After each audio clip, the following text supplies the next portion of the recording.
These are the best stories from r/entitled people of 2023, starting with the most upvoted post of the year. Neighbour's mother wants my husband's parking spot permanently. Our car was stolen in June and then returned to us at the end of July. It's being worked on, and my husband has had to tell our neighbour's mother, who visits, that she can no longer park in our parking spot. All well and good until today, when I'm coming home from some errands. The lady is in our stop, asking for my husband, and if there's a way he can extend her parking allowance in our spot. She explains that she is moving into the townhouse next to us to help care for her grandkids, and she sees that our car is a lost cause. She said to us that losing our car was great so she can park closer to the townhouse and not have to park on the streets. What I told her, and what my roommate/landlord has told her, is this. The car is being returned and instated in October, and you have until then to make arrangements. This woman, who I am assuming has no sense of reality, said the chances of our car ever working are nil and that we should just give her the parking spot. By the way, our townhouses have assigned parking and guest parking spots are adjacent. I told her she has to wait until my husband comes home and to talk to him, but she literally said she won't talk to him and will just take the spot whenever she wants, regardless if we get our car working or not. The car is currently at my husband's father's being worked on. I know it seems petty, but I am considering calling a tow truck the next time she does this. Oh, and there's actually an update on this story as well. Neighbour, who is the son of the woman, has gotten involved and sided with us on the matter. He's also told his mother to park in the guest parking spots from now on, or do not come here at all. Wow, I love that from the neighbour's son. She also lied to me about moving in. Big surprise. So far, I was given a blessing that if she does it again, to call a tow truck. Oh my goodness me, that is a W kid right there. Right, simple answer here. Tow the car. That's all you've got to do. Get it done. Right, that was the most upvoted post of the year from r/entitled people. Now here are a selection of my favourite stories from the rest of the year. So you get 2 New Year's Eve celebrations and I get none?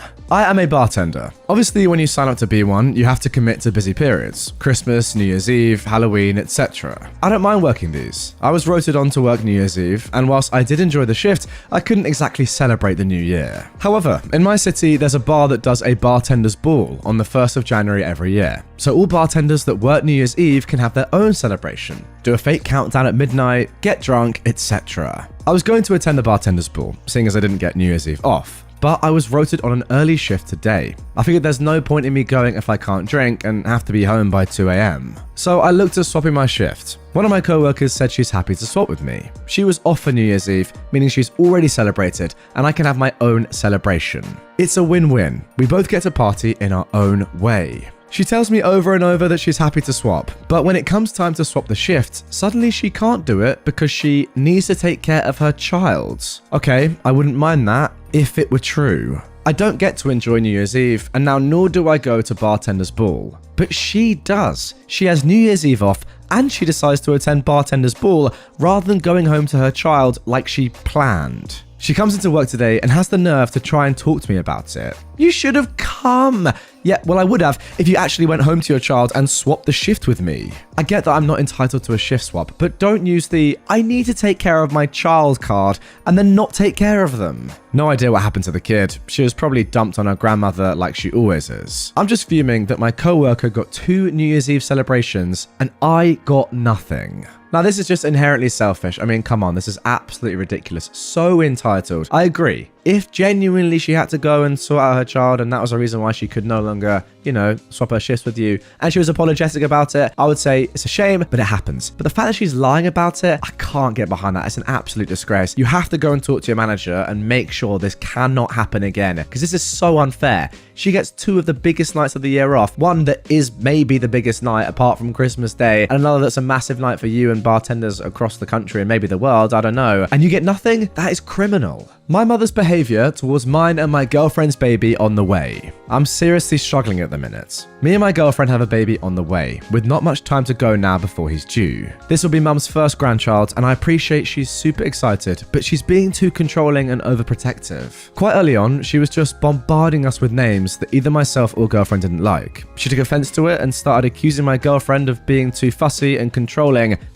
/ not giving me a choice. For me, a lot of these names were associated with people I've met in my life and had bad experiences with. And my girlfriend works in a nursery and had seen many kids over the years with most of the names who've been either dirty, not looked after properly, or really naughty children that she didn't want to associate with naming her child, which I'm completely with. She eventually calmed this down. Until recently, I had a Christmas present for my girlfriend delivered to my mum's, as nobody would be in at my home. She decided to wrap it and write a label on it as being from Bump, which I politely asked her not to do as I didn't like it. I said it's a nice thought, but it's different next year when he's born, but not whilst he's still cooking away. Mum threw a big strop over it, accused me of being selfish and ungrateful. All the names under the sun, basically. And for what? Me saying I didn't like a Christmas tack? Then over the Christmas period, we've both agreed on a name that we both really like. Mum's decided she hates it though, and is since bombarding us with new name suggestions, trying to deter us away from it. I don't know if this post makes me sound petty, but it's becoming so stressful for me and my girlfriend. It's our baby, and my mum's behaving like it's hers. She wants to pick the name,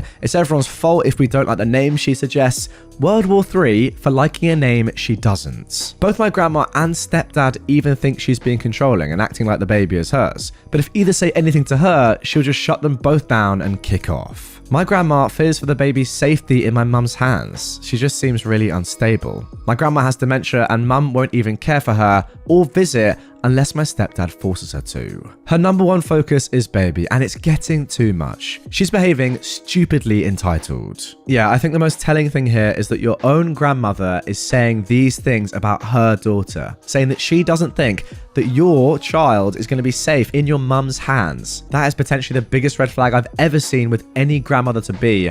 Scary. And also, this post is not petty at all. If it's becoming that stressful for you and your girlfriend that you're this worried, you're posting on Reddit, your grandma is saying these things about your own mother, that's a terrifying spot to be in. And yeah, you need to do something about it, or at least put some measures in place to make sure that your mum can have no more influence than she's already had. Entitled brother-in-law hates me, but also thinks I'm going to get him a fancy job or a promotion. My significant other's brother is trying to reconcile with his family after years of estrangement. The reasons behind it are irrelevant to this story, and the explanation is too long to write out. For purposes of this post, let's just say that there was an innocent misunderstanding that caused a bad reaction from both my brother-in-law and the family, but my brother-in-law was ultimately to blame for the whole thing and had the very worst reaction possible. He admits that he was wrong, and the family owns their mistakes that are much more understandable and well-intentioned in my opinion. Everyone has apologized sincerely and they're working on the relationship. Each family member had been texting and later calling him. I only met him once briefly before the big blow up, so we didn't have a relationship. He was invited to Christmas, which both my SO and I were worried about, but we still went to his aunt's house. Everything went well between my brother-in-law and the family, and I was so relieved and happy to see that. His wife and stepkids were very nice and seemed much more comfortable with us than him. Everyone liked them right away. The only problem is that he hates me. We work in the same industry, but I'm several rungs above him and 5 years younger. He asked around about me after he found out what I do, and it turns out that I used to be my brother-in-law's current boss's boss a few years ago. The thing is that I have a natural ability, for which I take no credit since I'm simply lucky enough to have been born with it, that makes my job much easier. There are only a few of us in our industry. He has to work harder for the same result. It's not fair, but it's also not my fault. This man spent 3 hours looking at me like I just killed his family. My SO says he's insanely competitive and absolutely seething because he can't really say much to me without coming off like the jerk he really is. I probably make double his salary, which annoys him as well. My SO isn't optimistic about this reconciliation and is worried that my brother-in-law will hurt his mum and aunt again. He's convinced that he's going to crawl back because they're both in their 90s now, and he's hoping for an inheritance. We bought his mum's house and there isn't much else to inherit. I don't know my brother-in-law well enough myself to determine if he's actually that type of person, but I've also got no reason to doubt my significant other. My brother-in-law told my significant other that he wanted me to get him hired with one of my clients, or recommend to his boss that he get a promotion and a raise. My SO told him to ask me himself, but according to him, my brother-in-law never would because that would be admitting that he needs my help and that he's beneath me. He would have to show me his work, which would be demeaning apparently. Let's hope he's right. I'm happy to have a hi, how are you, nice weather we're having, bye type of relationship because he's my SO's brother, but I'm not sticking my neck out for this jerk. Obviously, I will never say one word about work in his presence. Here's to hopefully seeing very little of him in 2023. Yeah, no real surprises here. Of course, your brother-in-law, who hates you, wants to get a promotion through you that he hasn't earned and has no real right to even ask you for in the first place. Doesn't really surprise me at all. That is literally the epitome of this subreddit. I mean, this opinion of mine is just compounded by the fact that he's only coming back into your family's lives when he thinks that someone might die and he wants a little bit of money. If that doesn't just show how entitled he is,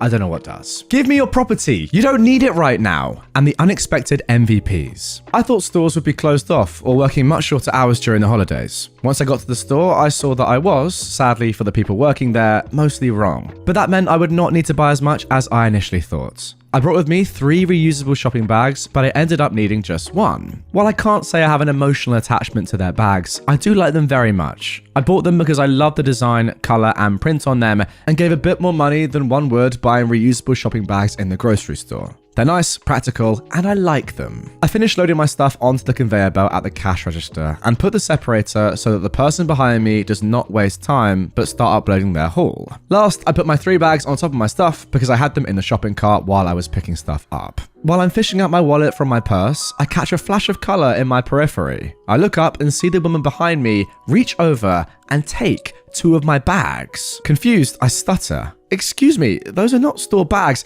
Those are my own property. Please give them back to me. I know these are not the store ones. I'm not an idiot. This store has red bags with their logo on them. Then why are you taking my property? You don't need all of them. Your groceries will fit nicely into just that one. I need these. Mind your own business and stop making a scene. Now I'm confused and getting irritated. I'm making a scene for confronting her politely about taking my stuff. But before I can even react, the older gentleman who was a customer before me in the line and has just finished paying his bill, as well as the cashier, round on this woman. You will give her back her property or I will have the security escort you out, says the cashier. How dare you behave as you are the one being inconvenienced? You take this girl's property and tell her she doesn't need it and should not resist you? If you need reusable bags, just buy them for yourself, says the man. The woman starts huffing and puffing. Now, wait just a minute. Why are you all making such a scene? The cashier all but yells. Now, I'm not negotiating or listening to you. Taking the property of others is stealing, no matter how you try and reason it. The cashier then picks up a mic and calls security to the register and looks at the entitled woman sternly. So, what will it be? The woman gives me back my bags while mumbling something about, it's just a few worthless bags. I thank the cashier and the old man and go on my merry way. I didn't do much but stand my ground, but the cashier and the old man were the MVPs. It did warm my heart that people saw something nasty and immediately jumped in to correct the foul behaviour. Happy holidays, everyone. A classic entitled parent story here, one that we've seen an iteration of many, many times. I just don't know what possesses these people. I've said it before and I'll say it again. Why? Why take someone else's stuff? Why do you need their bags in the first place? Just, if anything, buy your own ages ago. Or if not, just get them on the day. It's so weird. Like, for me, reading this is something that I would never ever consider doing. Like, you would never even go to that length in your own mind. Like, your own inner monologue wouldn't go, oh, I wish I could steal her bags. Like, it just makes no sense to me. Some things are so outlandish that I would just never understand. But that is entitled people. A crazy Karen followed me home. So, this happened a few years ago. For some context, I was a 22-year-old female, though I do have a baby face and could pass for 16, 17 years old easily. I had a Yamaha motorbike 125cc, meaning it could easily go 70 miles an hour. My dad raced motocross and I've been riding bikes my whole life. He taught me all the road rules and safety do's and don'ts. So one day, I'm riding to visit my uncle who lived in the middle of nowhere, and the roads there are all 50 miles an hour and have extreme bends, and on each side of the road is a massive ditch. I'm going 55 miles an hour, only slowing when the bends are bad. Cue a Karen with 3 kids, all under 10, in the back, tailing me. And I mean tailing within a couple of feet to the back of my bike. I speed up to ignore her, and she pulls her minivan to the side of me and tries to force me to the edge of the road, which is just a ditch. I slow and let her pass, my heart racing as I barely kept my bike upright. You'd think this is where it ends, right? Nope. I was maybe a few miles from my uncle's at this point, and I have to go through a village high street to get there. As I'm going through, I see Karen, Her minivan is blocking the street and she stood with her door open in the road, her arms out as she tries to stop me and force me off. I just managed to get past her as onlookers were yelling at her to stop. I go the last few streets to my uncle's and stop down the road, parking my bike and taking my helmet off. With a screech, Karen's minivan pulls up in front of me and she runs for me, screaming, "What the frick is wrong with you? You don't know how to drive?" When I just stare at her, she screeches again. "Only cars can drive in the road. Bikes have to drive on the side or pavement." Yeah, nope, that's so wrong. "That thing can't go fast enough to be on the road. You should have pulled over when I told you to. I'm gonna report you." At this point, I see my uncle coming outside, his eyes shifting between the Karen and me. Now, something to know about my uncle and me is that we are crazy close, both pranksters. Also, my uncle is 6 foot and not a small man. So, without skipping a beat, I put on a fake sad face and run to him, screaming in a terrified voice, "Daddy, this lady tried to grab me off my bike and followed me home." Now, where I live, you can get a provisional license before 18, meaning that I could have been a minor. Try not to laugh, my uncle puffs up his chest and yells out at the woman who had run after me and was now behind us. "You followed my little girl home? She's a child." Karen's face went white as she tried to defend herself, only for my uncle to interrupt her. As loud as he could, making sure every nosy neighbor had come out, he screams, "What are you? Some kind of pervert? I'm calling the police." Without blinking, Karen runs for her car, speeding off with 3 confused looking kids in the back. As soon as Karen was out of view, I told my uncle what happened and we both laughed as we went inside to see my aunt laughing as she'd watched the whole thing through the window. And there we go, saving the most crazy Entitled People story for last. I don't really know what I've just read. All I have is the image of this Karen with her car door open, her hands out wide standing next to it, trying to stop a 125cc motorbike. How dumb can you be? If anything, if it wasn't illegal, I'd say just drive into her and see what happens then. See if she's still entitled after that. I mean, yeah, a little bit dark, but what's she gonna do about it? She is the one that's standing in the middle of the road trying to stop oncoming traffic. She deserves it. My entitled ex-family shows up at my job.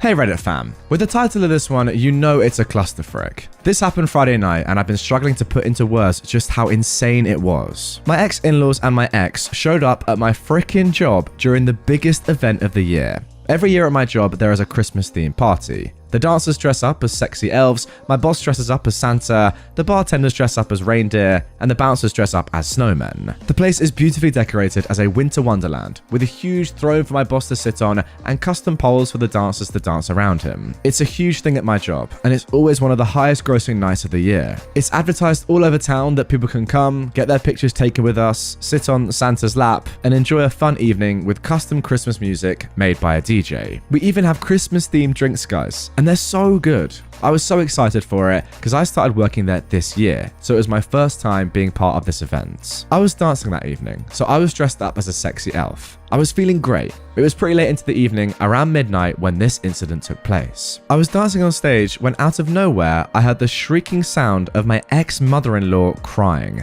I turned around and there they were. My ex-mother-in-law, my ex-father-in-law, and frickin' Bill. My ex-mother-in-law was slapping at Bill's arm and pointing at me. I couldn't make out what she was saying over the music. All I could hear was the shrill sound of her voice. I started looking around for Kyle, my boyfriend. I couldn't see him, but I did see other bouncers, so I waved at them, trying to get their attention. We have a special wave that when a bouncer sees it, they know to come running. Bill comes to the stage and starts shouting at me while the men around him were waving cash at me. He tells me to come down and to come with him, that I was bringing shame to his family. I ignored him. I saw a couple of bouncers heading for us, so I kept dancing, believing I was saved. That was protocol. Call the bouncer and keep working to avoid making a scene. It was then that I felt someone grab my ankle and pull. In my panic, I fall and let out a scream. I look up and it's Bill. He'd pulled himself onto the stage and grabbed me. I start kicking at him with my other foot until the bouncers finally got there and pulled him away from me. I feel someone else grab me and I screamed again, but when I looked up, I saw it was Kyle. Bill and my ex-in-laws were taken into the office while I was taken backstage to ride out the panic attack. Kyle held me until I calmed down. The police were called and I got to watch as Bill was forced into the back of a police cruiser in handcuffs. He's being charged with public disturbance, assault, and trespassing. My boss was talking to my ex-in-laws, telling them not to come back and warned them the police would be called if they did. Despite how angry he was, my boss was pretty calm and polite. I then heard my ex-mother-in-law shouting about how she was going to take me to court to take my children away from me because a godless woman like me wasn't fit to be a mother. I couldn't take hearing that, and I rushed at her. Kyle had to grab me and stop me, but I was screaming at her that she was a psychopath and she would never get her hands on my kids again. That she'd raised a lying, cheating, emotionally abusive scumbag. She raised her hand to slap me, but the bouncers and police got between us. She and my ex-father-in-law got into their car and drove off after being threatened with arrest. After calm had been restored, we all went back inside and resumed the party. I made good money that night. Even Samantha, my job's entitled gossiper, couldn't deny what Bill and my ex-in-laws did was crazy. Over the weekend, I got a call from someone claiming to be Bill's ex-girlfriend, the one he cheated on me with. I asked her how she got my number, and she said she had her ways. She said she decided to call me after Bill called her begging to get bailed out. She told me that during their relationship, my ex-mother-in-law treated her terribly and compared me and her in a lot of ways, and always acted like she wasn't good enough. She was relieved when they went to Greece, believing her and Bill's relationship could be salvaged at that point. But she was wrong. Bill would also talk about me a lot, and she was also crying about being compared to his ex. When I got the job at the club, his behavior became more erratic. She told me that she confronted him after he was thrown out of the club because word travels fast, and she heard about the whole thing. He got angry and slapped her and then threw her out of his house. She got him arrested and he was fired from his job as a result. I thanked her for the information and promptly told her never to call me again. She asked me why, and I told her that she had no issue cheating with Bill and hurting his wife and kids, and that she was only calling me to get back at him for what he's done to her. I hung up and blocked her. I plan to go file for a restraining order today, but now I'm armed with more information that will make the process so much easier and go so much faster. Win for me. And there we go. That is the end of the first post of this episode. However, the post that I'm about to read you is actually a continuation of this story because, believe it or not, more actually happens as a result of this. Now, I've got to say, when I read the title of this, I thought, okay, it doesn't sound too bad. I didn't think that your ex's family showing up to your job could possibly go as badly as this. It's great to see that there was some justice in the end, but as I said, this is just the beginning. Here is an update to this post. Update: ex-mother-in-law got arrested. Hey Reddit fam, I wanted to come on here and give a little update into everything going on. For the people new to my story, I'm in general a magnet for entitled, trashy, and psychotic people. Yeah guys, I've read more posts from this user before, not related to the incident I just read, and let me tell you, they attract a lot of entitled people. That is for sure. I don't know what it is about me that draws them in, but they flock to me like moths to a flame. My mother is Beazle and then the B word, for those who know me. That is what OP calls their mum. In the last post, you guys all saw how my ex-in-laws and ex-husband, Bill, showed up to my job during the biggest event of the year. I am an exotic dancer and bartender at my current job, if that wasn't obvious. My ex is bitter that I'm now in the best shape of my life, and I look damn good compared to when he and I were together. I'm dating an amazing guy named Kyle, and my kids are doing great. On to the crazy. So after my ex-in-laws were banned from my job, I sought the counsel of an attorney. I didn't want to wait it out anymore in hopes that they would just go away like I have in the past. I'm going for the jugular with this, so to speak. I filed for an emergency restraining order, citing my kids and I aren't safe around my ex-mother-in-law and my ex-husband. My ex-father-in-law is just a shell that lets my ex-mother-in-law get away with stuff and doesn't put her in her place. My restraining order was granted temporarily within 24 hours, thanks to all of the evidence I was able to provide. My ex-in-laws and Bill were both served that very same day. We had a hearing on the 23rd, where I was able to plead my case, and the judge got to see all of the evidence I had proving why Bill and my ex-mother-in-law are dangerous for me and my kids. My ex-mother-in-law tried to pull a classic tactic of crying and wailing whenever I talked, so the judge would have to stop the proceedings to tell her to shut the frick up. Eventually, I got through what I wanted to say and showed what I wanted. Then my ex-mother-in-law and Bill were given the chance to say their piece. My ex-mother-in-law shushed Bill and completely stuck her foot into her mouth by blabbering on about religion and how God is judging me for not coming home to my husband's rule. The man is the Lord, while the woman is the subservient slave to his will, and I will burn in hell for not honoring our marriage. The judge reminded her that Bill and I are legally divorced, and my ex-mother-in-law shouted at him that no power on earth has the right to sever a marriage that is morally and spiritually binding forever. I was chosen to be Bill's wife by God, and I will will honor it or there will be consequences. The judge asked her what she meant, and my ex-mother-in-law tried to play coy and said, OP will see. The judge then asked Bill to say his piece. Bill looked uncomfortable. He tried to stand up, but his mum grabbed his arm and told him to sit down. The judge threatened to hold her in contempt, and she let go, grumbling at him. Bill then stood up and moved away from his mum. He started ranting about how crazy she is and that he didn't want to be there. He thought he could manipulate me into sleeping with him, but he got tossed out on his butt when he tried, and he gave up then and there. His mum is the one that is doing all of this, and he wants no part of it anymore. His life is ruined because everything he's done has been in an attempt to appease her, and it's blown up in his face. He then begged the judge to uphold the restraining order because his mum has told him that she plans to hurt me if I didn't comply with her demands. He said she was dangerous and unhinged and suggests she needs some kind of psychological help. His mum was frickin' speechless, but one couldn't deny the look of absolute guilt plastered on her face. Turns out she does need psychological help. My ex-father-in-law then stood up and asked to say a few words. The judge agreed because he looked to be entertained by the 3-ring circus playing out in front of him. He went up to the stand besides Bill and confessed to the judge that my ex-mother-in-law is suffering from the effects of dementia and it's been a closely guarded secret between them for the past 2 years. My ex-mother-in-law was receiving treatment but stopped when Bill and I moved away from the old state. Since then, she's gotten worse and he fears what she will do if left allowed to roam free. They've always been religious, but when my ex-mother-in-law stopped treatment, she began experiencing psychotic episodes and illusions of grandeur. He also confessed that if I'd agreed to let them take my youngest to Greece, my ex-mother-in-law had no intention of bringing him back. My jaw hit the floor. My ex-father-in-law looked at me and pleaded for forgiveness for not putting a stop to the insanity sooner. Bill also apologized for the hell he'd put me through, stating he'd been an idiot and hoped that I could forgive him. Everything seemed to fall into place and things made sense. I never mentioned it, but I did notice whenever I saw my ex-mother-in-law, she'd be forgetful, stare off into space, she seemed confused at times, and sometimes she didn't know who people were. I just thought it was an act to avoid dealing with people. It was then that I heard my ex-mother-in-law shrieking. She got up and ran at my ex-father-in-law and began beating on him until the bailiff pulled her off of him. She was put into cuffs and the judge ordered her to undergo 90 days in a psychiatric treatment facility. She screamed, wailed, and kicked as she was carted out of the room. The restraining order was granted for a year. I was completely numb and had no reaction when the verdict was given. I was confused and gobsmacked out of my frickin' mind at what I'd just heard.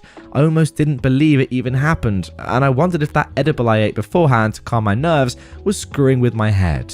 I spoke to my ex-father-in-law after court. He's taking Bill back home to the old state to help him get back on his feet. He promised me that he and Bill will never bother me again, and once my ex-mother-in-law is released, he will ensure she doesn't either. I went home and hugged my kids, and we went out to look at Christmas lights that night. So there you go, that's the end of that one. If you thought the first post was a bit mental, wow. Just imagine, picture right now in your head, this mother-in-law in court just going completely mental, not even letting her own son speak when it is directly about him. Very, very strange. And yeah, the more I think about it and the more I read there, the more I realize that it's probable that it's just this woman that's behind everything and she is the main issue here. Now, I get it, she has dementia. That is obviously a big shock. However, there's a difference between having dementia and being a horrible person, right? Like, dementia doesn't make you horrible. Sure, it can make you extremely confused and forget things because that's obvious, but it doesn't make you go mental at your son's ex and just completely try and ruin their lives. That doesn't really link up. I'm very happy to hear that you and your kids had a good Christmas. And honestly, despite the fact that this woman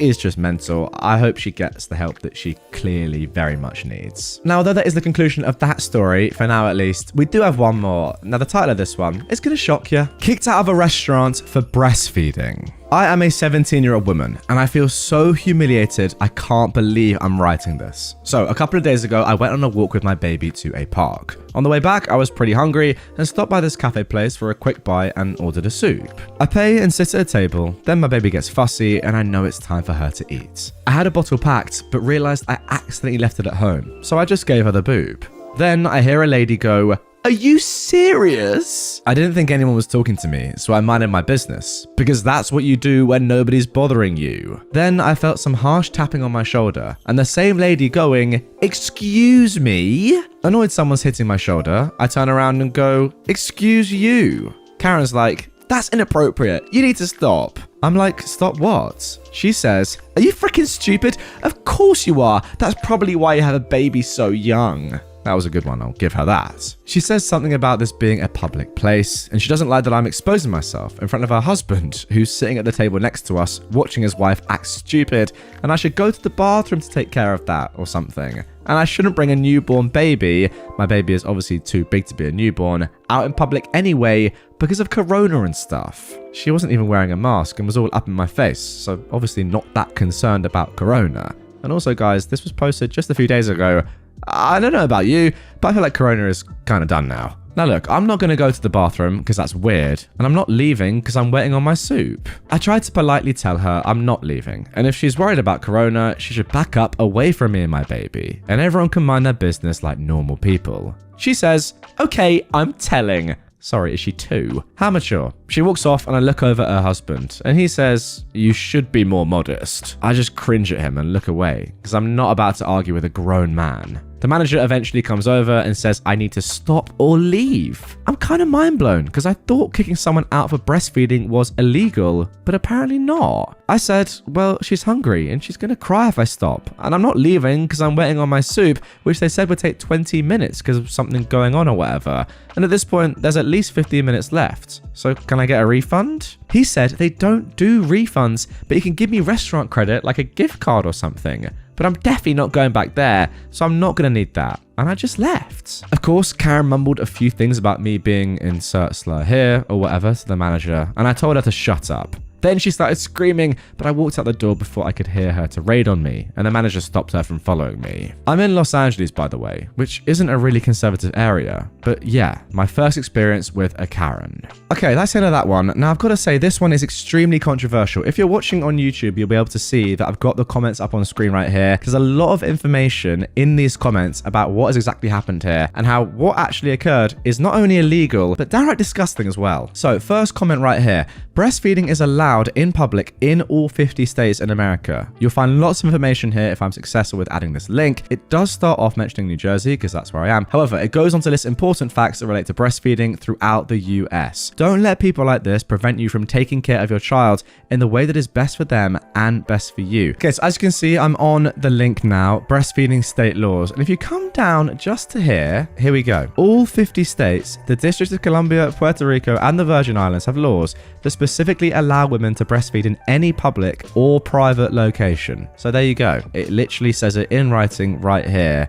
that you're allowed legally. So I don't really understand why you've been told to leave, why you've been kicked out, when it's literally written right here that is the law, you're allowed to do that. Therefore, what the manager did is actually illegal, and I think you need to do something about it. Right, OP has said as well here, I found some info about the owner online. I emailed him saying what happened.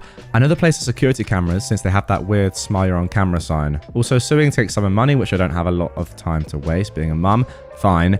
And they can't imagine that they sue and win, get a great compensation, and the $5 they pay for the soup. Content getting the manager fired though. That is fair. Like, it's not really in your interest to spam and like put all the effort in just for what? A little bit of money that you might get. You might not even get that much, to be fair, as you say. But yeah, I agree. You need some form of like, not even physical compensation, but justice to be done here because you were not treated fairly. And here we go. One more comment is linking LLUSA, La Leche League USA. They need to be informed of such actions. They are the ones who have made it possible for women to feed our children without shame. Please reach out to them. And as you can see, this is all about finding breastfeeding support, committed to helping families reach their nursing goals in any sort of, domain.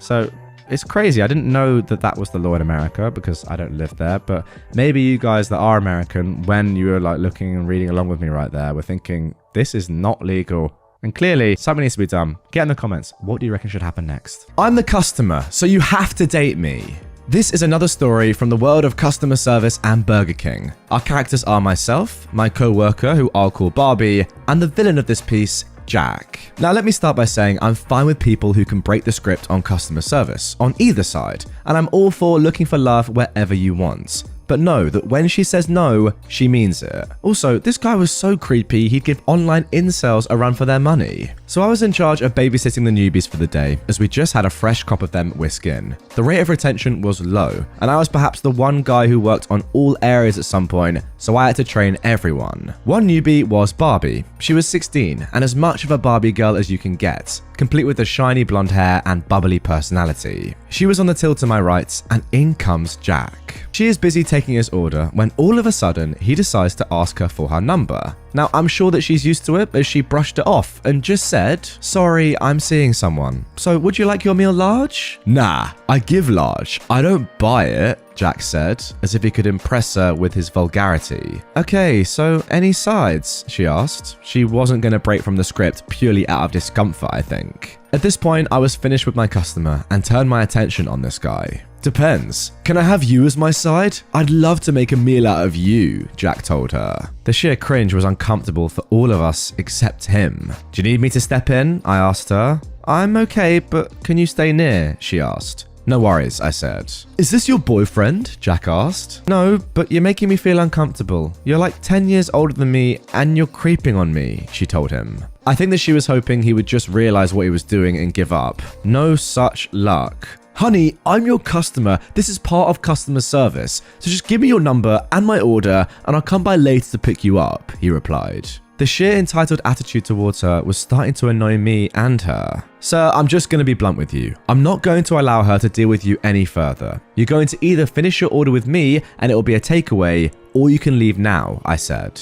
Barbie quickly took a step back from the till and let me take her place. "Hey, that's not cool. We're both guys here. No blocking me, man," Jack exclaimed. He was actually angry because I wouldn't let him hit on her. I told Barbie to go into the kitchen and grab a drink of water or something while I dealt with him. I honestly don't care if you think because we're both guys, you're entitled to make my front counter team uncomfortable. You have a right to order food from here for now. If you continue with this behavior, I'll simply have you leave, I told him. I was hoping that my stern voice was enough to get him to focus. It was not. So this guy continues with his order for a moment before redirecting his attention to Barbie, who had just popped her head out of the kitchen to see if she was in the clear, and he clicked on immediately when he noticed her. "Why can't you just take my order and give me your number? All I want to do is give you some," he shouted at her. She immediately fled as the manager on shift came out of the dry store after hearing the commotion. I immediately signaled them to call the security staff for the shopping center before turning back to the customer. "Sir, I'm going to have to ask you to leave now, as I don't feel comfortable with you even being in the same place as my colleague. Now please leave. I'm going to cancel everything off your order and you won't be served any further by any colleague here," I informed him. "I'm not leaving until I get her number. Do you even know who I am?" he said, as if knowing who he was would change my opinion on him. "No, but you're not harassing my colleague for her number so you can act like a big man. You look closer to my age than hers, and so you should know that acting like this is inappropriate. I have no problems with a guy asking a girl for her number, but when she says no, it means no," I explained to him. "Since when? When a says no, you simply pay her more money. It's the same here. When she says no, you keep asking until she says yes," he replied, as if this means he's in the right all of a sudden. A moment later, security walked in. The manager walked out to point out the customer who was still irate because he couldn't get a girl's number. I'd already cancelled his order on the tills, but he was still refusing to leave until he got her number. Security just walked behind him and tapped him on the shoulder. "Sir, you'll have to come with us," the security guard said. "But she hasn't given me her number yet," he told them. "And she won't. Now please leave," I told him. With this, he finally admitted defeat and skulked away. I don't know what made him think that he was entitled to her, but I'm just glad that she was protected properly. You can ask a girl out, but you can't harass her if she says no. When Barbie left that day, she was driven home by one of the female members of staff who finished at the same time. She actually came back as well, and I made sure that she was okay to keep working on the tills before I put her back on them that day. I might call her Barbie, but she was a boss Barbie if anything. Good on her for not letting him shake her. I'm a single bachelor myself, and I understand that flirting is okay so long as you don't act like an entitled idiot and mistreat someone who isn't interested.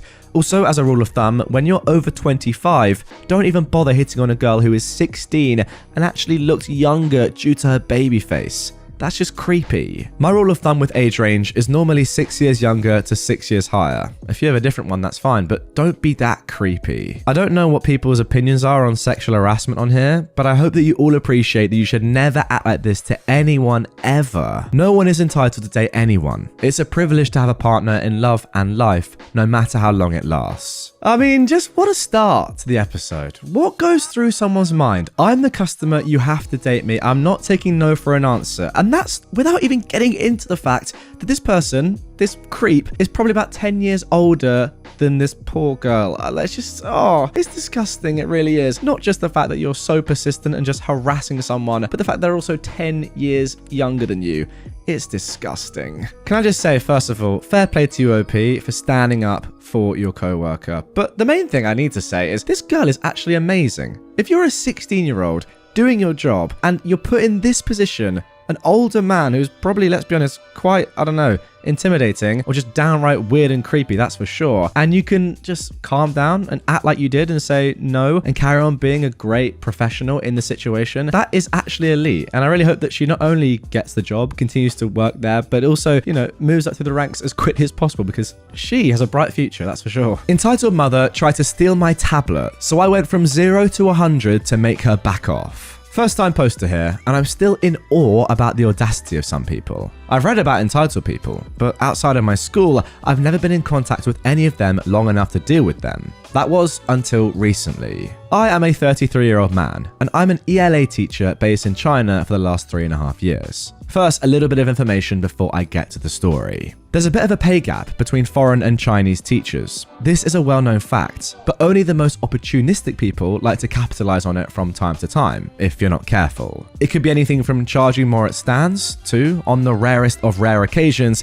guilting us into complying. Trust me, it's happened, and those select few people are not apologetic about it. Now, onto the story. It was Chinese New Year, and I was on the train to Chongqing to visit a friend. I don't like flying, and I really like trains. Now, I had my Samsung Tab S8 Plus and was watching Final Fantasy VII Advent Children with Bluetooth. Suddenly, I felt something nudging against me. I looked to see a kid, maybe in elementary, trying to look at my movie. So I turned off my Bluetooth and turned the tablet to him so that he could watch as well. Yeah, that sounds weird, but being a teacher here, you get used to it. Anyway, he was really immersed, and though I couldn't understand him, I could tell that he was enjoying it a lot. He was trying to talk to me, but his English wasn't so good, and my Chinese was worse. So he opted for, "I like this, so cool, me too," and things like that. Very basic English. He was a sweet kid, and he got to watch the whole thing before our stop. He even said Chongqing, and I said, "Me too." He waved goodbye and ran back to his mum, and I began to pack my things so I could get off.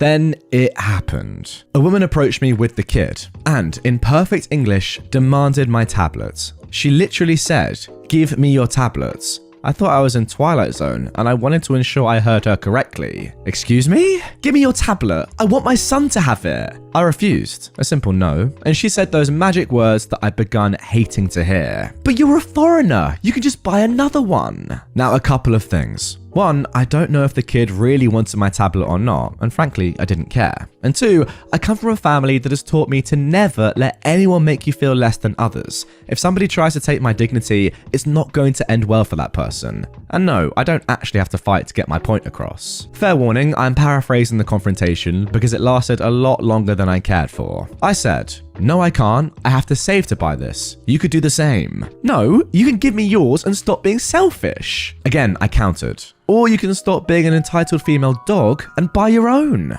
It was my first time seeing a shocked Pikachu face, and to rub salt in the wound, I added, "Shoo shoo." She did go away, only to come back with the police. Now that I should have seen coming, but I didn't because I was focused on getting off the train. Lucky for me, the policeman also spoke English with great fluency. He was also really polite and obviously not in the mood for any of this. "Sir, this woman says that you stole her tablets." I saw the woman behind him with a triumphant smirk while speaking Chinese. I let out a sigh. I'd already wasted enough time on this nonsense. So I did what I always did when I wanted to get my point across in the quickest way possible. I turn cold. In fact, my students refer to it as me turning into being Ayoshi, ice teacher. I looked at the police officer and said, "I'll make a deal with you. I'm going to use my fingerprint to unlock this tablet. If it doesn't work, she can have it. If it does work, I get to bash her face in." Wow. That woman's Pikachu face came back so fast that the officer even had a shocked look. He asked me if I was serious, and I said, definitely. I guess the woman saw my face and tried to backpedal, but I wasn't going to let her go until I made my points. When she tried to leave, I said, "Where are you going? I thought you said this was yours." The woman looked to the police for help, but as I said, he was not in the mood. She said something in Chinese to the man, only for the man to give a short reply. I guess he wasn't going to entertain this and made sure I didn't hit her. How dare you? You had the nerve to try and take something that's mine because I'm a foreigner? You're disgusting. You should be ashamed of yourself. The woman had a mixture of fear, shock, and anger on her face when I finally asked, "Is this your tablet?" When the woman said no, I leaned my head in towards her and barked, "What was that?" She finally said that the tablet was mine before taking her kid and leaving. The kid did wave goodbye to me, despite his mother's objections, and I smiled and waved back. The officer asked me if I was serious about hurting her, and I told him the truth. I wouldn't have hit a woman over an object. He laughed and wished me a happy Chinese New Year. I told my friend about this and we had a good laugh. Well, OP, when you said at the start of this story that often locals, pick on or choose to go after foreigners because they know they're more wealthy or earn more from their jobs, I didn't think it would be like this. I didn't think it would be actually trying to steal or at least get for free their technology products. That is a new level. Again, as I always say, whenever I read stories like this involving a kid that's pretty innocent, having a great time, and then their entitled parent that is like this, I really hope that they grow up and don't become like their parent because, we've seen it too many times before. What can happen to a very innocent young kid just enjoying a program on an iPad, and then it gets ruined by their mother.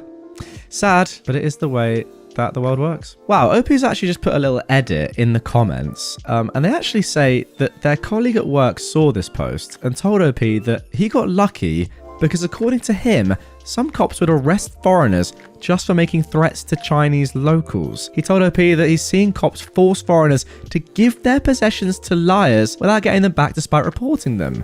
Sure, they get in trouble, but you're still without your possessions. Wow. I've got to say that this police officer in this story acted pretty well. Like, that is exactly how you'd want a police officer to act, pretty impartial, just, hey, what's going on here? Sort it out. Nice. But hearing stories about that, goodness me, sounds like you did get lucky, and that's kind of worrying, let's be realistic. Entitled SOB colleague drinks from my personal mug. This happened 10 years ago, and all names have been changed. My name for this story is Larissa, which is not my real name. I used to work for a money exchange company with a front store and office in the heart of the city centre. The store had 4 stories, and we'd often host training sessions there. Because of this, we had company branded mugs, and us in-store staff had our own mugs. Now, I noticed that people would use my personal mug despite the amount of company mugs available. I don't like sharing my mug with people, but I will with people that I'm close to. But I do not with those I don't know. I don't know their hygiene levels, and it stresses my inner germaphobe out. I remember seeing a visiting member of staff drinking from my cup once, and they just shrugged and said it was clean and there, so they used it.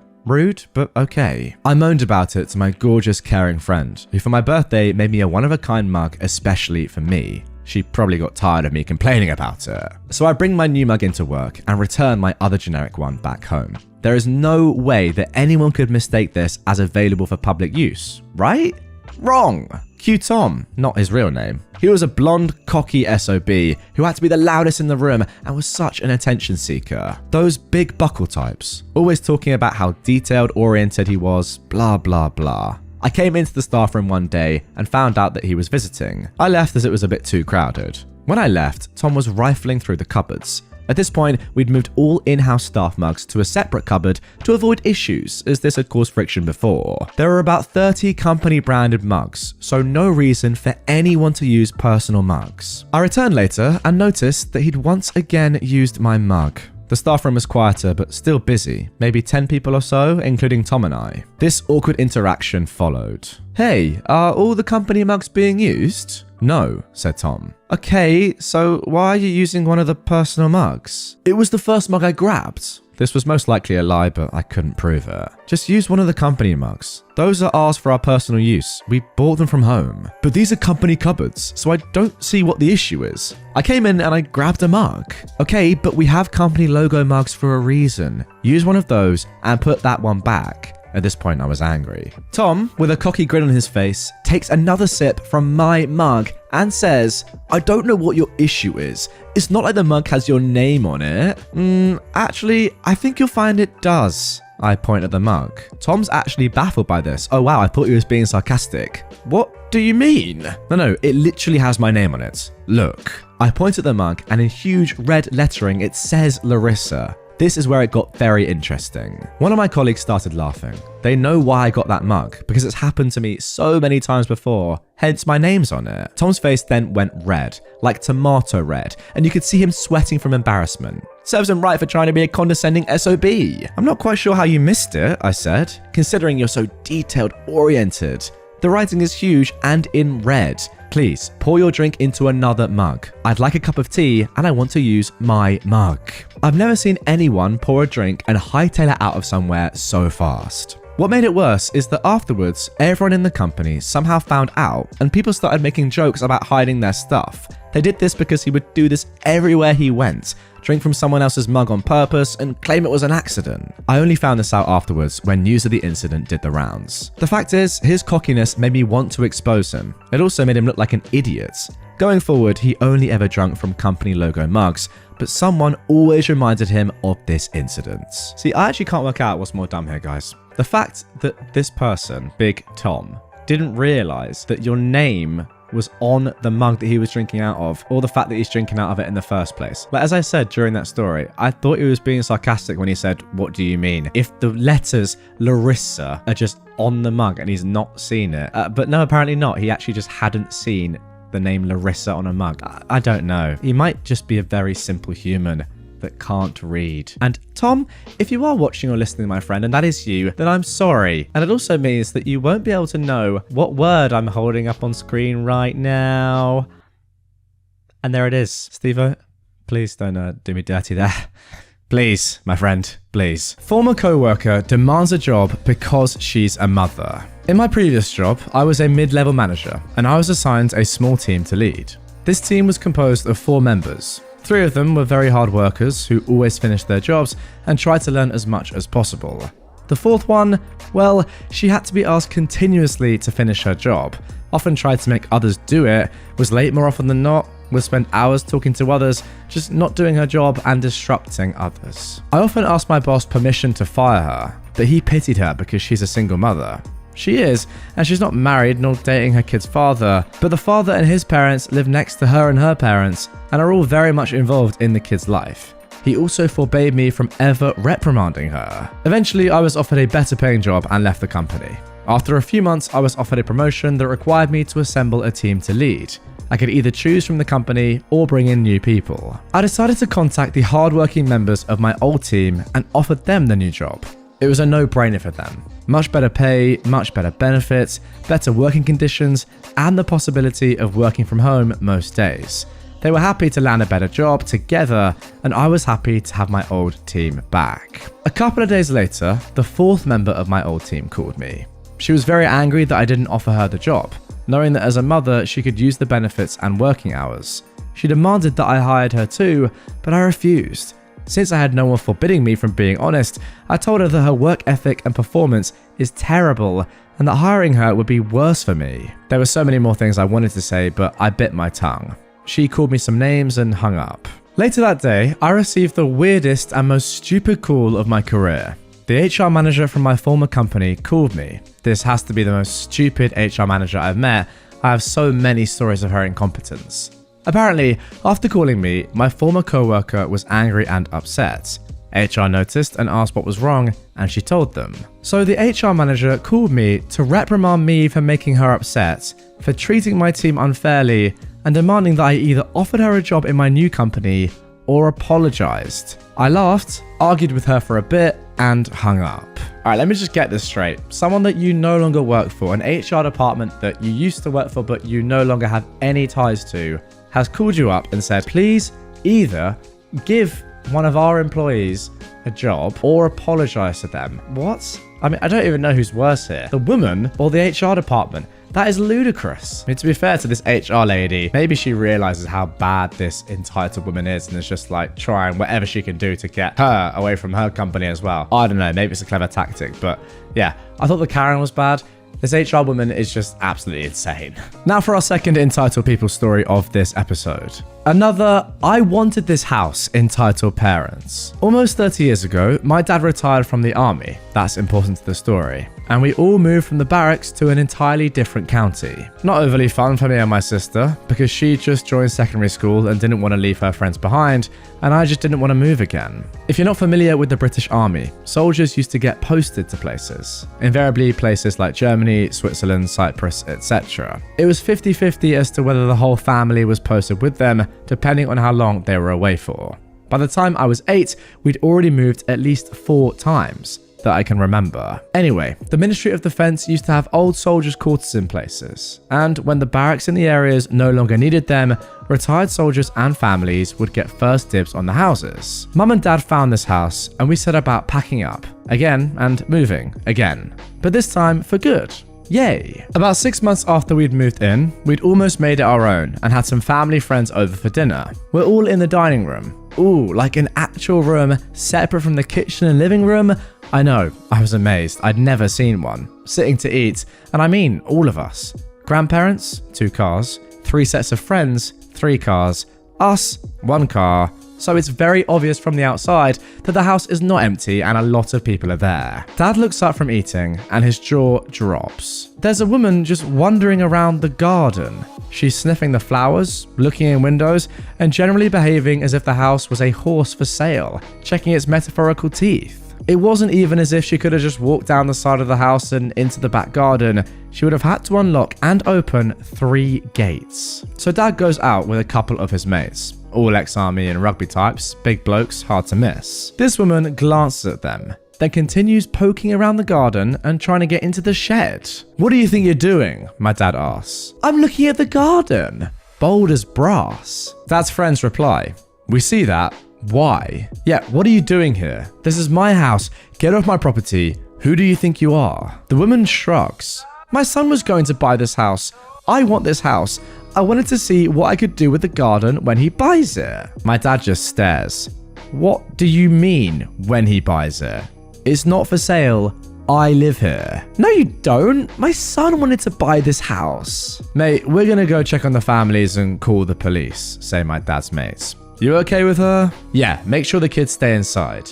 Then he says to the woman, "Get the heck off my property." "It's not yours, it's mine. I live here." By this point, we've opened the window to get a proper listen, and Mum has lost her head. Proper mama bear reaction. Her 2 babies are inside, along with 6 other kids that she's known their whole lives. She flies out the door. "Get the hell off my property. Get away from my husband. Get away from here." "Calm down, love. It's okay. Go inside. I'll get rid of her." The woman then says, with 0 sense of self-preservation, "Who do you think you are? This is my house. Get away from me, you crazy fat female dog." Dad has to grab Mum on the way past before she ends this woman. "I don't want some unhinged woman in my house. Get off my property," says the woman. Thankfully, police arrive and escort the woman off the property, telling Dad to invest in locks for the gates. Dad's turn to now lose his head. He explains loudly at length to police that this woman had to unlock a few gates and then shows them how the woman got in. As they're getting her to the car, she declared that she'll get us out of her house. It's her son's house, she lives here, she'll get us out. Dad tells police he's pressing charges. The woman's tone then changes. Suddenly, it's not her son's house at all. She didn't mean any of it. She's very sorry. She can't be charged. I don't know what came of it in the end. Mum and Dad wouldn't tell us, but I still remember trying to work out if she was crazy or what. But either way, we still live in the house. And we all still love it. It's got a dining room. Well, there we go. A very wholesome ending and a very wholesome story overall.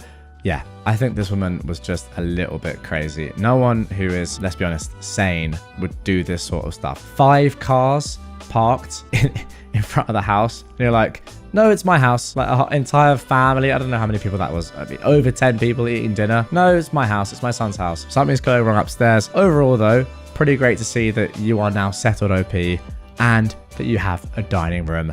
Good on you. Okay, then moving on to our next entitled people story. Neighbor pointed a gun at my golden retriever, Sam. I had to step in. Hey r/entitled people, just had the most shocking experience with a neighbor that's left me furious and disoriented. I have this daily routine of walking my golden retriever, Sam, around the block every morning. Sam is the sweetest boy, full of love and always ready to play.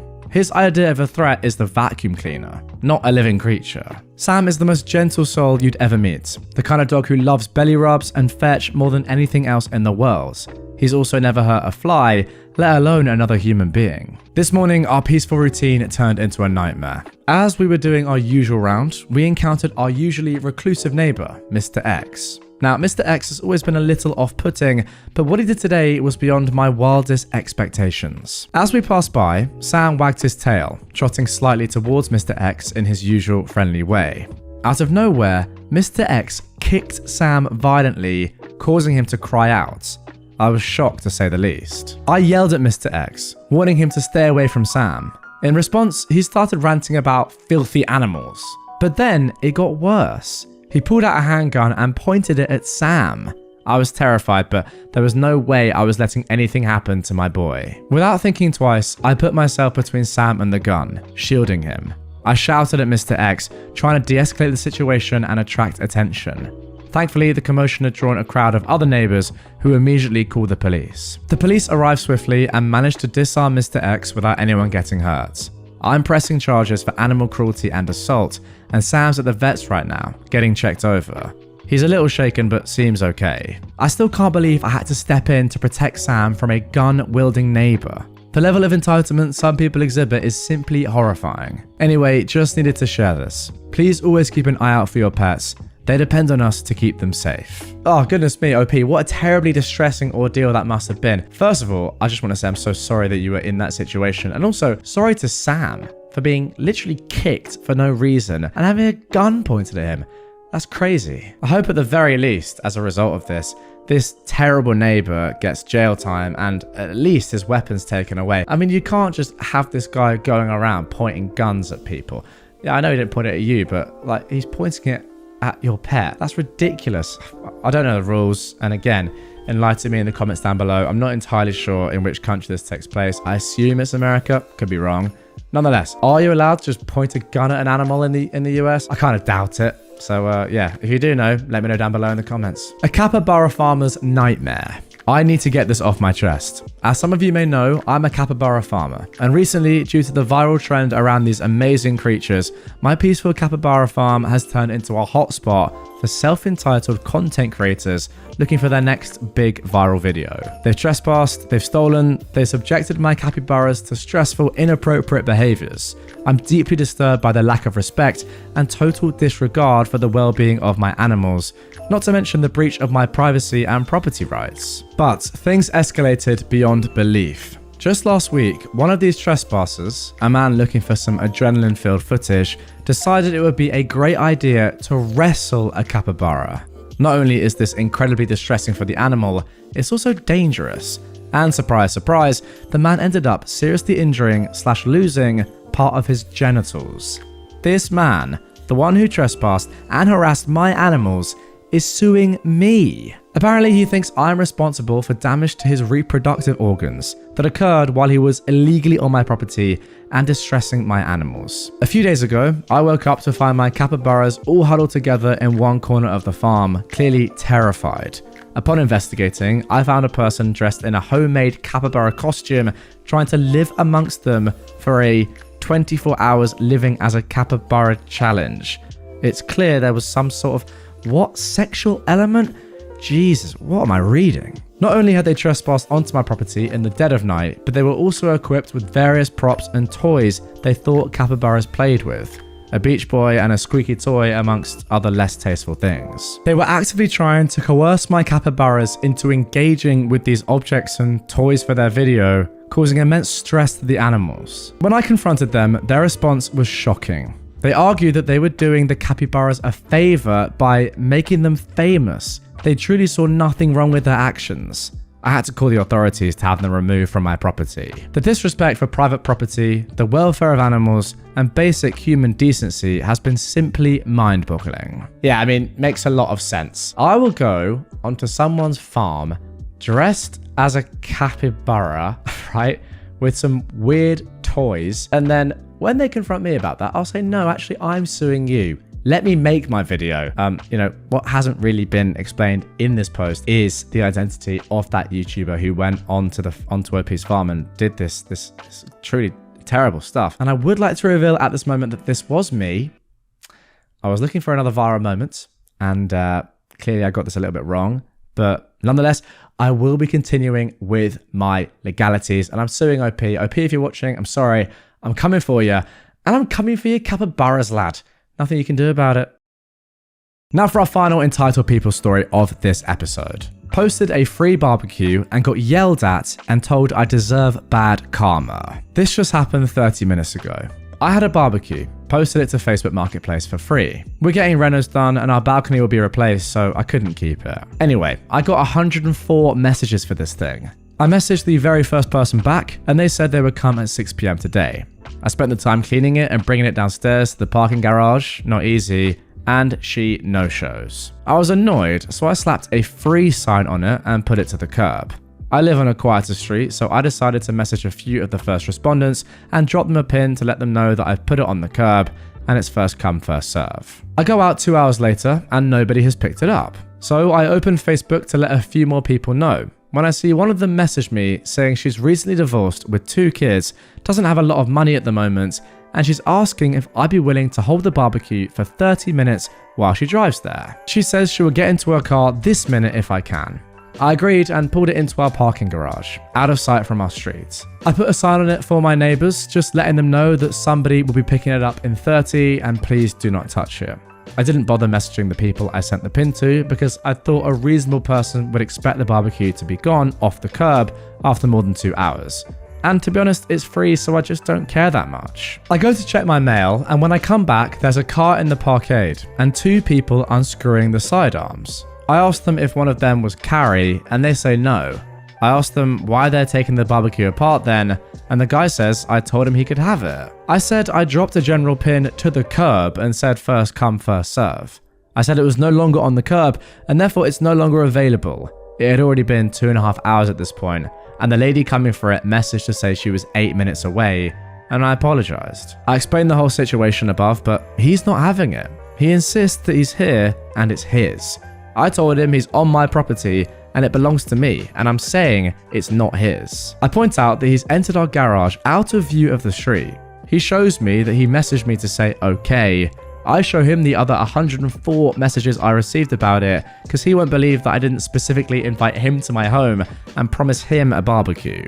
I said that's not a confirmation, and you knew there was a chance that you come here and there'd be no barbecue. At this point, his wife says, that's really bad business. And I respond, it's not business, it's a free barbecue. At this point, they start yelling at me and threatening me with karma. Thank God I live in a building with good security. I told them my karma is giving a nice barbecue to a struggling person for free, and it's bad karma on them to act like this over an honest mistake and a person who's just trying to do the right thing. At this point, my neighbors come out and he backs his car out. But when I say it's bad karma on them, he stops his car, facing me, and there was honestly a moment I thought he might run me over. Anyway, they left, and 2 minutes later, the nicest person shows up, and me and my neighbors helped her take apart the barbecue and pack it to move. The whole time, she's so grateful, and at the end, she's like, I really believe in karma. Thank you so much for this, and I hope somebody pays it forward to you. So, what do we think? Was I wrong, or were these people entitled? I get being annoyed, but that's the chance you take for first come, first served. I personally would have just said, okay, thanks anyway, and walked away. What the frick? Right, first question here. How did these people know that the barbecue was in your garage? Unless your barbecue was open or something, I literally don't understand how they could possibly have known it was in there. First of all, as you explicitly mentioned, you dropped the pin at the curb. You said the barbecue was going to be on the curb. Now, if I didn't see a barbecue on a curb where I was told there was going to be a barbecue on a curb, my next thinking wouldn't be, oh, it's going to be in that person's garage. It would probably be, oh, someone else has come and picked it up before me. Tough luck. So I don't understand. Like, I'm missing a lot of the story there. Why did they just break into your garage? It makes no sense to me. But I mean, after that, what do you even say? Should we now really not put anything up for free anymore? Like, never give anything away? I don't know. People sometimes think maybe that it's too good to be true. or they just get super entitled and aggressive like this. I mean, at least at the end of the day, it did go to someone who really appreciated it. But from your perspective, OP, I can't imagine that you're going to want to do this again after going through this ordeal. I mean, 104 messages. Are you really expected to reply to each and every one and then deal with an inundation of entitled people that come to your place and expect the barbecue for free? It's crazy. I agree with you. I would say, oh, that's a shame. I should have come a bit quicker. Thanks anyway. Have a good one. And also thanks for putting it up for free. Not, no, it's mine now. I went in your garage and I'm pretty much stealing it. That's just me. But yeah, let me know down below. What do you guys think? How about this for a news article headline? Florida man arrested for wrestling a fake alligator at a shopping mall. And you can see, if you're watching on YouTube, there's an image here. And what's amazing is that there's also an accompanying video of this, which we're going to get into. But first of all, a Florida teen was arrested for wrestling and damaging a fake alligator at a mall mid-days after he was arrested for attempting a wrestling move on his school principal. I mean, if this picture didn't say enough, I think that is giving us the context that we need. Police didn't have to search hard to track him down, since he shared an Instagram video of himself damaging the display alligator at the Full Shopping Center in Miami. That video, as I said, we're going to watch in just a second. The video, which was later released by police, shows him taking off his shirt, jumping over a fence, and tackling the fake alligator in a shallow pond. The destruction of the display animal, valued at $3,690 took place back on March 30th. And without further ado, I'm delighted to say that here is that video. And here we go. Here is the absolute hoodlum himself. Top off, you know, doing what any good man does and proceeding to do this. So for those of you that are listening on podcast platforms, this random guy, has jumped into a pond with a fake alligator, RKO'd it, is now pinning it to the ground, wrestling style, and that's it. Shock. He was arrested. And there we go. So there we go. A fun little one. Probably the craziest entitled person I've ever come across. And without further ado, let's get into some more normal entitled people stories. Friends infantilizing incestuous mother. Hey Reddit fam, this has nothing to do with me personally. A close friend of mine, who we'll call Jake, asked me to write his story here as he's pretty bad with words and doesn't know how to put his feelings down. He has autism, which wasn't diagnosed until he was already an adult and moved out of his mother's place and went no contact. His mother, who I'll call Wacky Wanda, has always treated Jake like a baby, from the time he was born up until he went no contact with her. He tells me that as far back as he can remember, she would make him wear bibs at the dinner table and always hand feed him. She claimed it was because he was a special child that needed the extra help. His father, Frank, would always chastise Wanda for this, saying that he would never grow up if she kept babying him. She'd get annoyed though and tell him that he was being ridiculous and that she loved her baby boy so much. Way too much, if you ask me. Jake began to believe that he was developmentally challenged because of her. Wanda would show up at his school and throw a fit when the teachers wouldn't pull Jake out of class to see her. He began to deal with bullying from other kids who would call him a mama's boy and tease him about wanting his mummy all of the time. As Jake got older, he started fighting back against the bullying. Eventually, he started yelling at his mum. Whenever she would show up at school, he'd tell her to go home and leave him alone. This never went down well, and he tells me that she would sit alone in her room and pout, crying about how he'd hurt her feelings. He'd always apologize and she would coo at him and pinch his cheeks and say that she couldn't stay mad at him because he was her baby boy and he was all she had in life, completely forgetting that she had a husband, by the way. So frickin' manipulative. Once Jake was a teenager, Jake started acting out and becoming more independent from his mum. I don't know if everyone knows this, but not all autistic people are built the same. Jake is a very good-looking guy. He's one of those too pretty to look at type of guys. He started rebelling by getting his dad to let him get tattoos. He started smoking cigarettes and pot and began hanging out with the goth and morbid crowd in high school. He listened to heavy metal music, wearing a leather jacket, eyeliner, and black nail polish. His black hair was always cropped short and he smoothed it back with gel. And from the pictures I saw, wowee, even I said if I'd seen that walking by me, I'd be turning my head to check him out. That gave him an ego boost. Not to mention, he's very good looking even without the makeup. Now, Wacky Wanda hated Jake's style and said it made him look like a clown and that his beautiful skin was too precious to destroy with tattoos and makeup. She threw his clothes away more than once, replacing them with clothes that she approved of. Frank would always take him to the mall so he could buy new ones, and Jake took pleasure out of throwing out the clothes that Wacky Wanda gave him. She would still make them eat dinner at the table every night. She was one of those women that was very traditional about family dinner. They always sat down, and she put a bib on Jake and hand-fed him his meal until he was finished.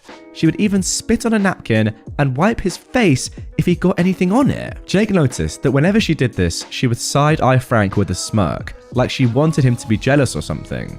Weird. The last time they ate together as a family, as soon as Jake sat down, she pulled out the bib. He tried to ask her not to do this, as he was 16 and fully capable of feeding himself. She chastised him and told him to do as he was told. The bibs were too small and wouldn't even fit around his neck. He tried to tell her this, but she would just sit it on his chest, then start hand-feeding him by making plain noises.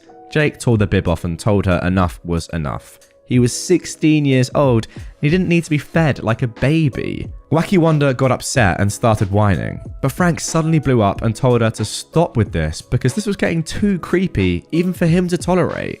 He tried to support her in the dread that her son was getting older and no longer needed her, but this was too much to take. Jake went to his room and didn't come out for the rest of the night. Wacky Wanda pouted and cried for more than a day in hopes of making Jake apologize for refusing her, but he refused. She realized she was losing the battle with keeping her son a baby forever. So, time to amp up the crazy. Jake came home from school the next day and found his mum in the kitchen, dressed up in all black eyeliner and lipstick, and she even dyed her hair black. She had spiked bracelets and a choker. She looked ridiculous. How I wish I could have seen a picture of this because it sounded hilarious. Jake was shocked and asked her just what the frick she was doing. He noticed the shirt she was wearing was cut way too low, and he could see way more cleavage than he was comfortable with. She bounded over to him and asked him if he liked it. He was too shocked to respond with what he wanted to say and said, "Sure." He tells me that she would push out her breasts towards him in an effort to make him look. What is going on? For months after that, that was all his mum, by the way guys, remember that, would dress like. She would openly brag to her friends that Jake copied her style and she was so proud of him. She used to wear turtlenecks and mum jeans with slip-on shoes. She was the furthest thing from a goth or a punk that you could imagine. One night, Jake was asleep. She climbed into bed with him and tried to cuddle with him. He woke up and felt someone touching him inappropriately. He turned around and saw Wacky Wanda. He freaked out and told her to get the frick out of his room. She pouted and cried until Jake went to leave. He noticed then that his door was locked and he had to unlock it to get out. He had to lock himself in the bathroom and she sat outside the door, begging him to come and sleep with her. Jake shouted at her that she was touching him inappropriately and that it wasn't okay and it was weird that she did this with the door locked. She screamed that that was how mummies show their love until Frank came out of their room to yell at her for the way she was acting and that it was creepy for a mother to want to cuddle her 16-year-old son with the door locked. She screamed that he didn't understand the bond that she and Jake had and that he was jealous. Jake screamed that they had no bond. Wacky Wanda cried and Frank shouted at her to move away from the door or he'd do something he might regret later. He took Jake and they went to sleep at a motel for the night. Jake told his dad everything that happened. Frank finally had enough. He couldn't stand the weird and creepy behavior from Wacky Wanda anymore. He filed for divorce and got custody of Jake, and Jake's mum was given visitation rights. Wacky Wanda was mandated to attend parenting classes and therapy, and she actually went, under the threat of losing any and all rights to her son, of course. But she staunchly refused to believe she'd ever done anything wrong. Jake dreaded visitation, but as he was still a minor, he had no choice in the matter. He'd go and make sure to lock his door to prevent her from coming in. She did give him space when he was at her house for a while. When Jake was 17, his dad paid for him to enroll in driver's ed and got him a car. This went over like a fart in a church because Wacky Wanda was annoyed when Jake pulled up to our house in a brand spanking new car. She lost it and called out Frank to scream at him about how she was endangering her baby boy. He hung up on her. Things got worse once Jake started seeing a girl at school. She was a pretty blonde girl that dressed in similar fashion to Jake. When Wacky Wanda found out, she went insane. Jake was in his room sleeping and his mum picked the lock. It was one of those push-in locks that a bobby pin can easily pick. What Jake told me next made my heart drop. She undressed herself and climbed into bed with him and began S.A.ing him. Oh Wow. I mean, I know it said incestuous in the title, but gee, what the hell? He woke up and freaked out. He ran away from the house and drove back to his dad's in tears, and they called the police. Wacky Wonder got arrested and imprisoned for 11 years. Jake became severely depressed and tried to unalive himself more than once. His dad put him into therapy and he got better over time, but he still struggles with everything his mother had done to him. Jake was formally then diagnosed with autism and he's on medication that keeps him functional. He's one of the bartenders at my club and we're really close friends. He's best friends with my boyfriend, Kyle. Jake has a girlfriend who is one of the sweetest women I've ever met. Jake and I have a connection because we both have experienced SA from relatives. Oh my goodness. And we both are stronger for having gone through that. Sorry this was so long, but he wanted his story shared with everyone. Oh my word. Okay guys, well, you know I said that the first story, the first news article, sorry, I'm a little bit speechless if you couldn't tell. I said that I said once again that the news article that I mentioned and we saw the video of in the first part of this episode was one of the most crazy, again, I actually can't speak, one of the craziest things I've ever seen, one of the most entitled things I've ever seen. I now might have to revoke that statement because of what I've just read. Does that even count as entitled? I don't know. It's obviously way more serious than that. Perhaps entitled to feel like your child should always be your baby throughout all of these years in his entire life. I don't know. There's something going on upstairs, I mean mentally, with Wacky Wonder's brain. Just some sort of complex that she wants to keep her child as an infant for as long as possible. I mean, I thought it was bad enough with making your son, your 16-year-old son, wear a bib and then feeding him yourself with, you know, that plain stuff that you do with a child, or, I mean, not a child, let's be honest, a baby. Or at the most a toddler. But then it got completely serious. All I can say is that it's very good that you called the police and that she is now in prison. But the damage has been done. That's the unfortunate thing. Thankfully, it seems as though Wacky Wonder's son is getting through this with therapy and his amazing friendship group, support group. His dad seems great, Frank seems great, and he's got a great girlfriend. But as I said, the damage has been done, and unfortunately, he's going to have to live with this for the rest of his life. Also, OP, I'm so sorry to hear that you've gone through that as well. Why? What is this? It's actually unbelievable that this sort of stuff exists in the world. Oh, man. Without further ado, let's get in to our next Entitled People story. Husband buys coffee machine. Upset that he has to use it. My husband loves coffee. He is the only one in the house who drinks it. Tea and coffee gives me acidity and insomnia, so I don't drink it. Recently, he bought a fancy machine that makes delicious coffee. The only problem is that the coffee trickles down drop by drop. It takes around 4 to 5 minutes to fill a tumbler, but can feel like forever if you have nothing else to do but stand there and watch it trickle down. I get the coffee machine going every morning while getting our dear daughter ready for school and making her breakfast. When he comes down after getting ready, my husband's tumbler is ready to go. He leaves, then I take our daughter to school, come back and work from home. So recently I had an injury that left me bedridden. Luckily, it was my daughter's midterm break, so there was no pressure of getting up early to prepare her meal and take her to school. The only thing left was the coffee. My husband says, "No problem, I will make it myself." Day 1, 2, and 3, he makes the coffee and also cleans the machine after every use. But day 4, "This is too much and it's wasting my time." I reply to him, "Why don't you switch on the machine tomorrow and get back upstairs to get ready?" We live in a duplex, bedroom and dressing room upstairs, kitchen and living room downstairs. Also, he has now stopped cleaning the machine. Day 5, he is upset because he had to run up and down twice to tend to his coffee. My next suggestion, move your toiletries to the downstairs washroom for a few days so you can get ready there. "I'm not comfortable with that," he replied. Well, now the only solution left is to wake up earlier. Days 6, 7, and 8, he wakes up early to make his coffee. He no longer cleans the machine. Come the evening of day 8, "I'm very tired. My sleep cycle is whacked." Well, looks like you need to make more coffee, I say. Day 9, he is now side-eyeing me and guilt-tripping me, hoping I would crawl down the stairs to make his coffee. Not happening. So, he calls up the maid and tells her to start coming early to make his coffee. She's a part-time helper, and there's no way she'll come this early. By day 10, he's given up.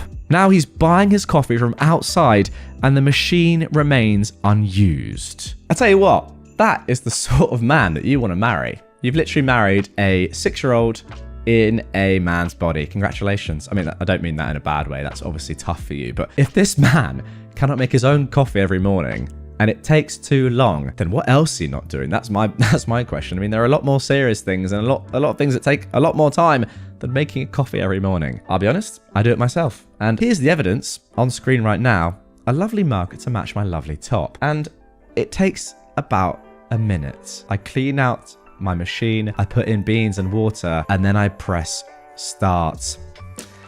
Unbelievable scenes. It really is. And incredibly, a machine makes it for me. And then I go and get it. It really is that easy. Just laziness. Laziness personified by an entitled man. And now for our final entitled people story of this episode. A stolen dress. My mother sadly died when I was 12. At the moment of our death, our family could have been the stuff of movies. We'd not seen our father in a couple of years, and we were well used to a life without any adult input. I'd found my mother dead, called the ambulance, and the neighbours all witnessed the spectacle. By afternoon, there were her friends going through her closet. Before illness had stolen it, my mother's true pride was her looks. She was beautiful, with stunning red hair. Even after the ravages of her illness, she was still very pretty. She had a green silk dress that was a treasure from the times before everything went bad. In that dress, she could still silence a room. I stood at her bedroom door and I watched these women try on her clothes. One of them grabbed the emerald dress and immediately the women started to fight over the prize. They all wanted it. One woman claimed it, but then another grabbed it out of her hand and immediately locked it in her car. Attention took over the room. I stood and watched, powerless. Remember guys, OP is 12 here. The hyenas who did not get the dress started to bargain their pilfered loot to exchange for the dress, but no deals were made. Word of my mum's death must have gotten to the high school, and my older siblings were now walking in the door. My brother was a successful drug dealer who at 17 ruled our house. We all feared him. Even her friends knew he was dangerous. He'd once taken a gun to my mother's head. Seeing him approach the house, the women stopped what they were doing and we all held our breath. But he did not come inside, so they returned to their looting. In the moment, I totally forgot that I was afraid of him. I forgot that I believed he hated us. I forgot the gun. I showed him and my older sister the dress locked in the vulture's car. Mum's stuff was piled on the seats of various friends' cars, but we were all focused on that dress. I went back in to witness the harvest of our home. On the day of the funeral, my brother was a different kid. He stood tall and brave. He made sure to escort each and every one of those vultures up to see our mother laid out in the coffin, adorned in the green dress. And there we go, a slightly more positive story to end this episode. I mean, I don't know. Is that positive? Some of the imagery I had there of women in your dead mother's bedroom stealing her clothes when she's literally just died hours before is pretty unbelievable. And the fact that your brother, despite, doing a good thing at the end, held a gun to your mother's head. Some of the characters we've met in today's episode have been nothing short of sensational. Am I the jerk for saying I'll be driving myself and paying for my own room on the upcoming family vacation so I won't have to be a babysitter? I, a 23-year-old man, was repeatedly stuck playing the part of helper and babysitter on family outings. I had to move out of my parents' house because I kept being forced to help watch my 3 nephews. Last year, we took a family vacation in summer to the coast. I rode along with my parents and they paid for my hotel room. Only, I had to share that room with 3 rowdy boys because my sister and her husband wanted a room to themselves. I was promised time to do my own things on the vacation, but instead I ended up having to help with these kids. I complained to everyone about it and was reminded I was there for free. And then we pretty much just did only one thing I wanted to do, which was tour an art gallery. I like doing this whenever I'm at the coast, but the kids find it boring. This year, my parents have a beach trip planned for June, and they assumed I'd be riding along the same way as last year. But I refused. I said I'd be driving myself and paying for my own hotel stay to have my own room. My parents were shocked and tried to remind me of the cost. I said it was no worry. I've got a good job and a decent running car. I can more than afford it. That's when the but started. I stated the previously listed things as why I'll be driving myself and paying for myself. I want to be able to enjoy this vacation as an adult and not be treated like a child like last year. My parents told my sister, and she called to blow up at me that I'll be ruining the vacation if I'm off doing my own thing while she has to wrangle her 3 boys. I ended up yelling at her that last year all she did was rope me into her mess. I didn't really get to do much of anything I wanted to do, and I was treated like the bad guy for wanting to just go to an art gallery. I'm a grown man. I deserve my own vacation too. Now my sister is not speaking to me and my parents are still trying to convince me to just ride with them to keep the peace. I'm still refusing, but the pressure is getting to me. Am I the jerk for not giving in? I know they'll have a pretty hard time when they won't have another person there to help. Right, then immediately let's get into this first edit. It's been barely an hour since I posted, OP says. But my sister is apparently a Reddit lurker in the mornings and she saw my post. Not only is she furious with me, but she's also upset that no one in the comments is siding with her. To make it short, she went on a big rant about how it's so hard to be a parent to triplets, and the least I could do is help because I'm young and single and she needs a break. I stood my ground on my decision, and now she's calling our parents to get them involved. I'm expecting a call from them any minute. And then a further update from OP. Well, I'm off work now, so I can tell you guys more as to what went down. I guess you could say it's over. My sister got our parents involved, they looked at my post, and were absolutely horrified by the continuous influx of commenters. Yes, they're very angry with me that I posted here, but I told them that if they'd just listened to me to begin with, I'd have never needed to. Guys, for context, this post has over 40,000 upvotes and over 7,000 comments, and I'm pretty sure you guys can all work out who they're siding with. I'm sick of the whole keep the peace mentality that sacrifices me to placate my sister.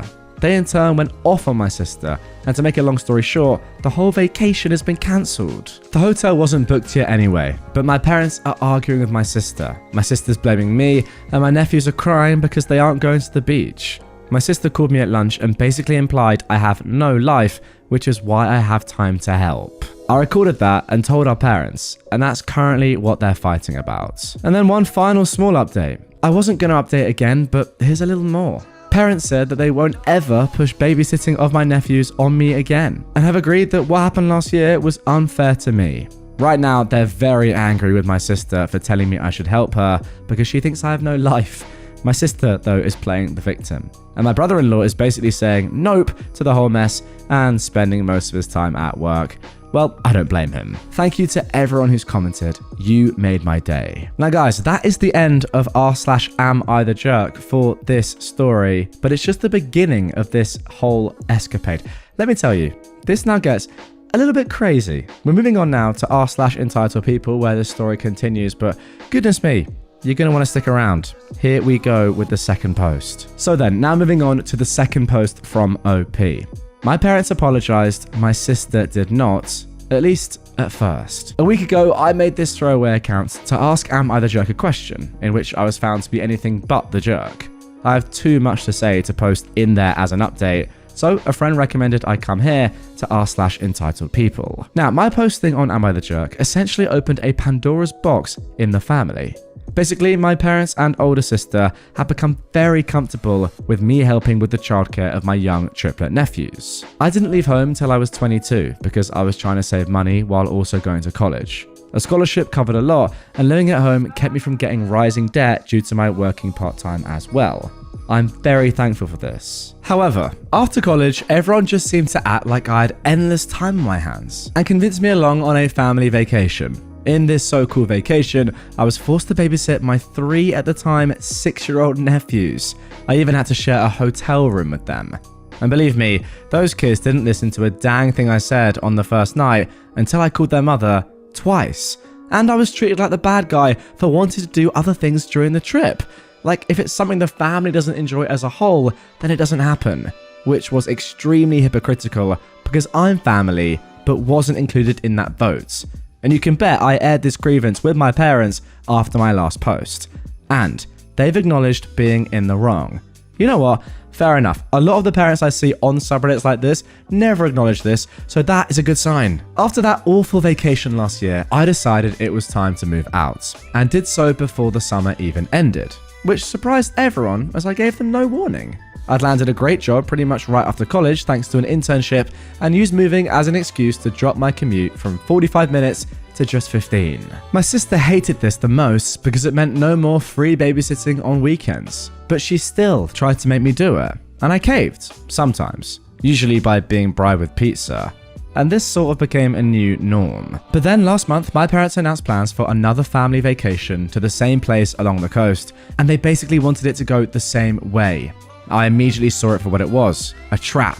I knew that if I rode with my parents and let them buy the hotel rooms, I'd be screwed over the same way as last time. So I just casually stated I'd drive myself and pay for myself, and that is when this all started. OP then outlines exactly what happened and how they came about posting the AmITheJerk post, and how his sister, lurking on Reddit, spoiled the post in less than an hour.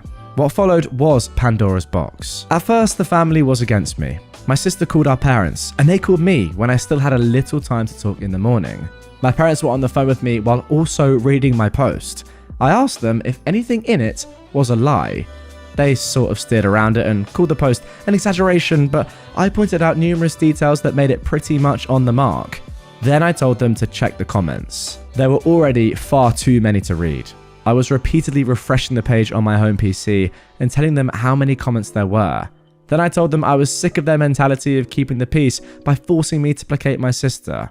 Then I said I was out of time and we'd have to resume this later. My parents were positively horrified that hundreds if not thousands of people were commenting in a matter of hours, and later on I told them that the numbers had basically doubled and were still growing, which only added to their horror.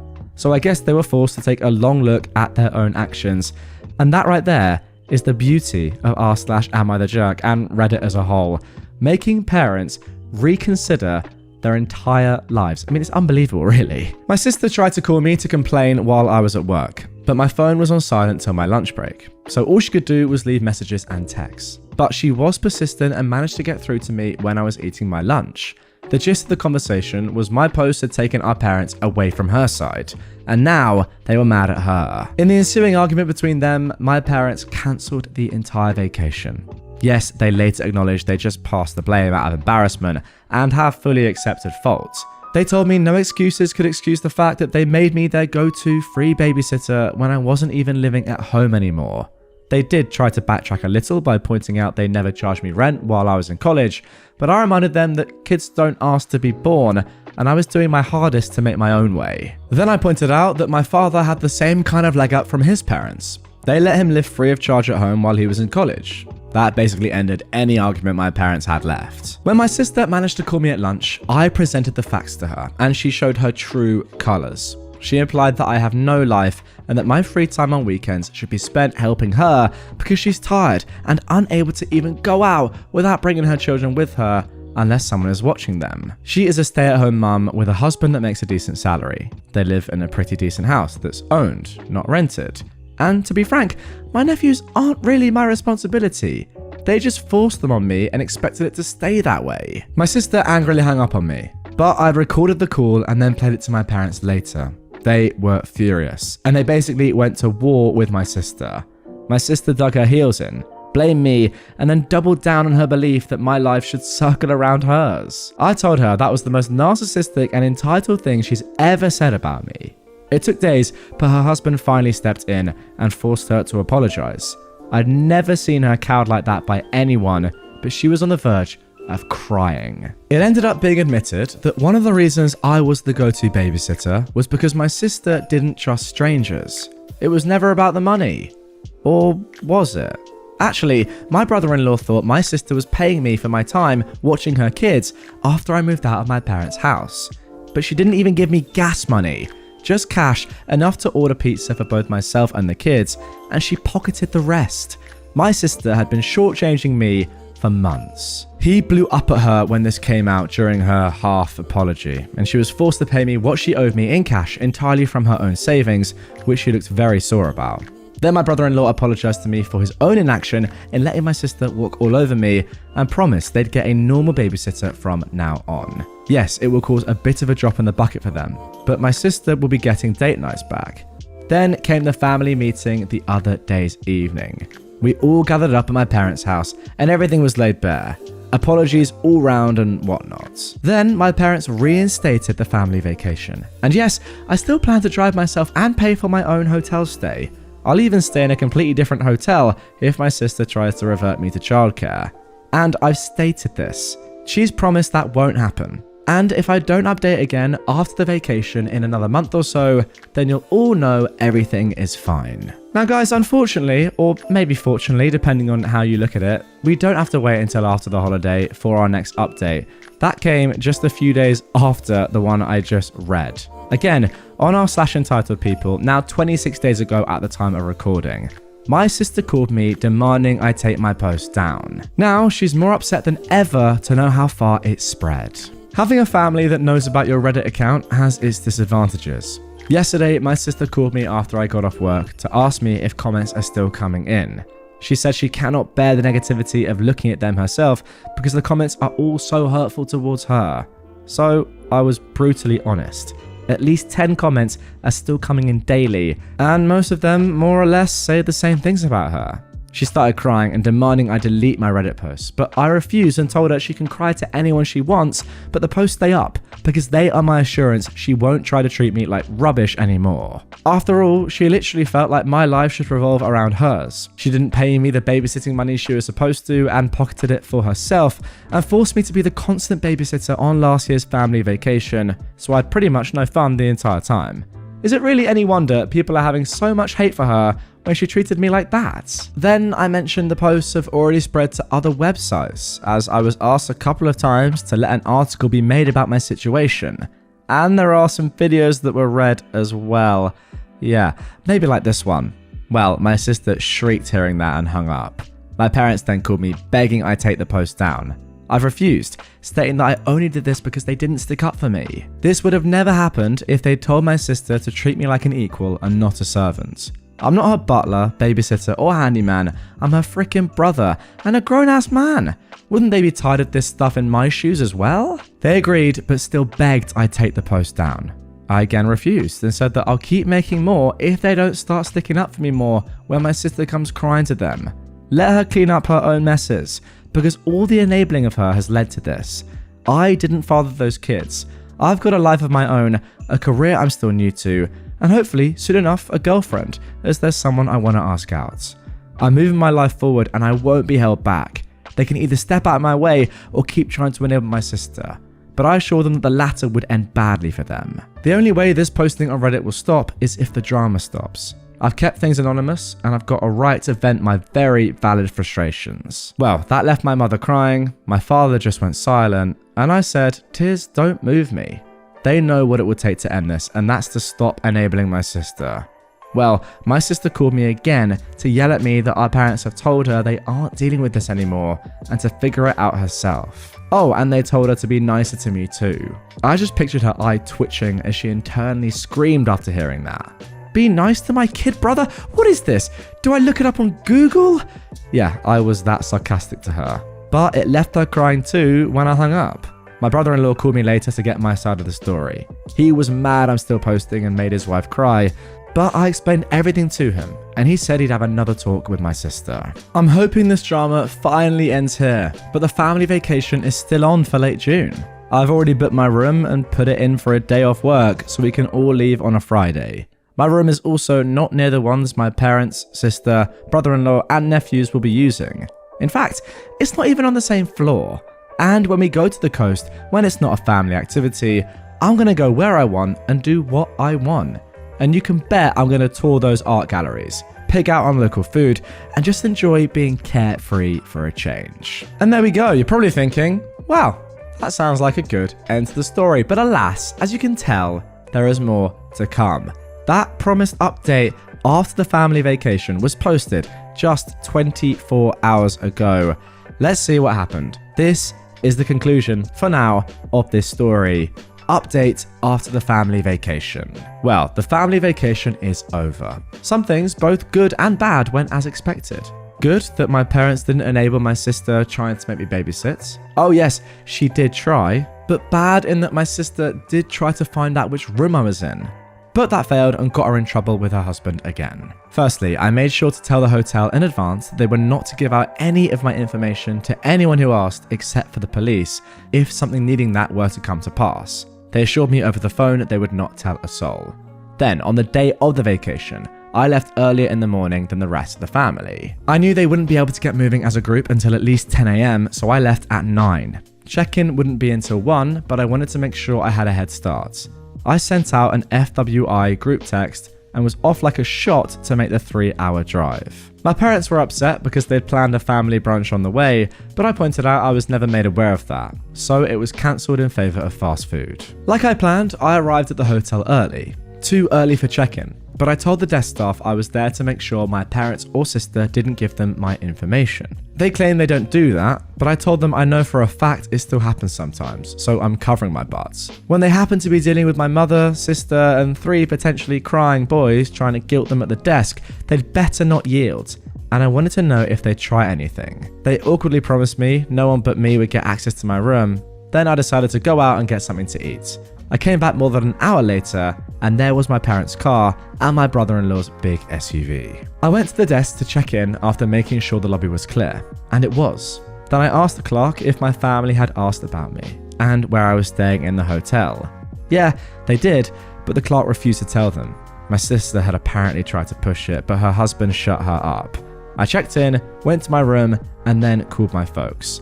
I didn't mention I knew what they tried with the clerk, and they conveniently didn't mention it either.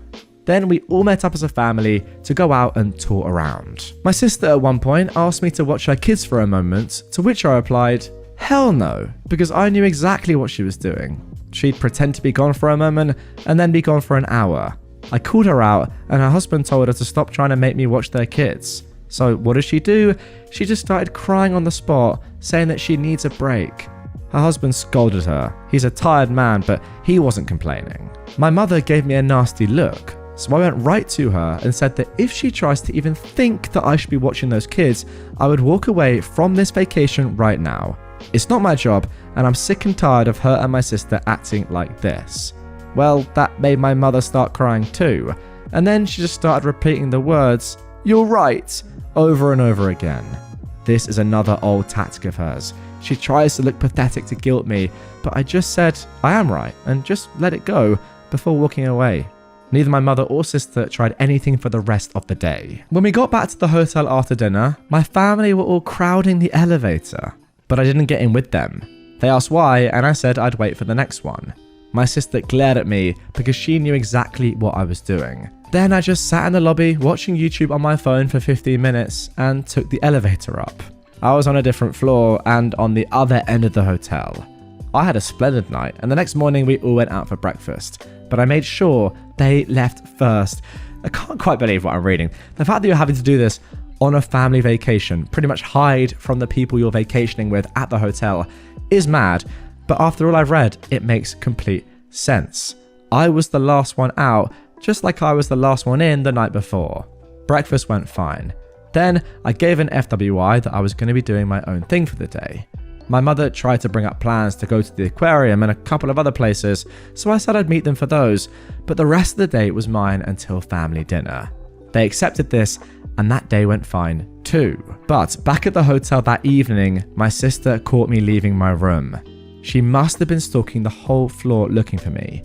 I went back to my room to chill a bit before dinner as I was tired from walking so much, and my sister was just down the hall when I left my room to meet them for dinner. She tried to corner me, saying that I'd ruined the family vacation for her because now it wasn't hardly any different for her than at home, since she had to wrangle her kids. I called bullspit because my parents were helping her a lot. Then I told her that I'm sick of this song and dance of being her scapegoat, and it's already over. So leave me the heck alone and get on with your life. Then I started walking, with her yelling, "Hey, I'm trying to talk to you." I told her I don't care and was going to dinner. She followed me to the elevator and we both said nothing to each other. I didn't stay silent and I told my parents and brother-in-law that my sister had stalked me to find my room. She was scolded like a child. She had a pity party. I told her to stop milking it and grow up. The old days when she could force her will on me were over. And then I walked out of the lobby and to my car.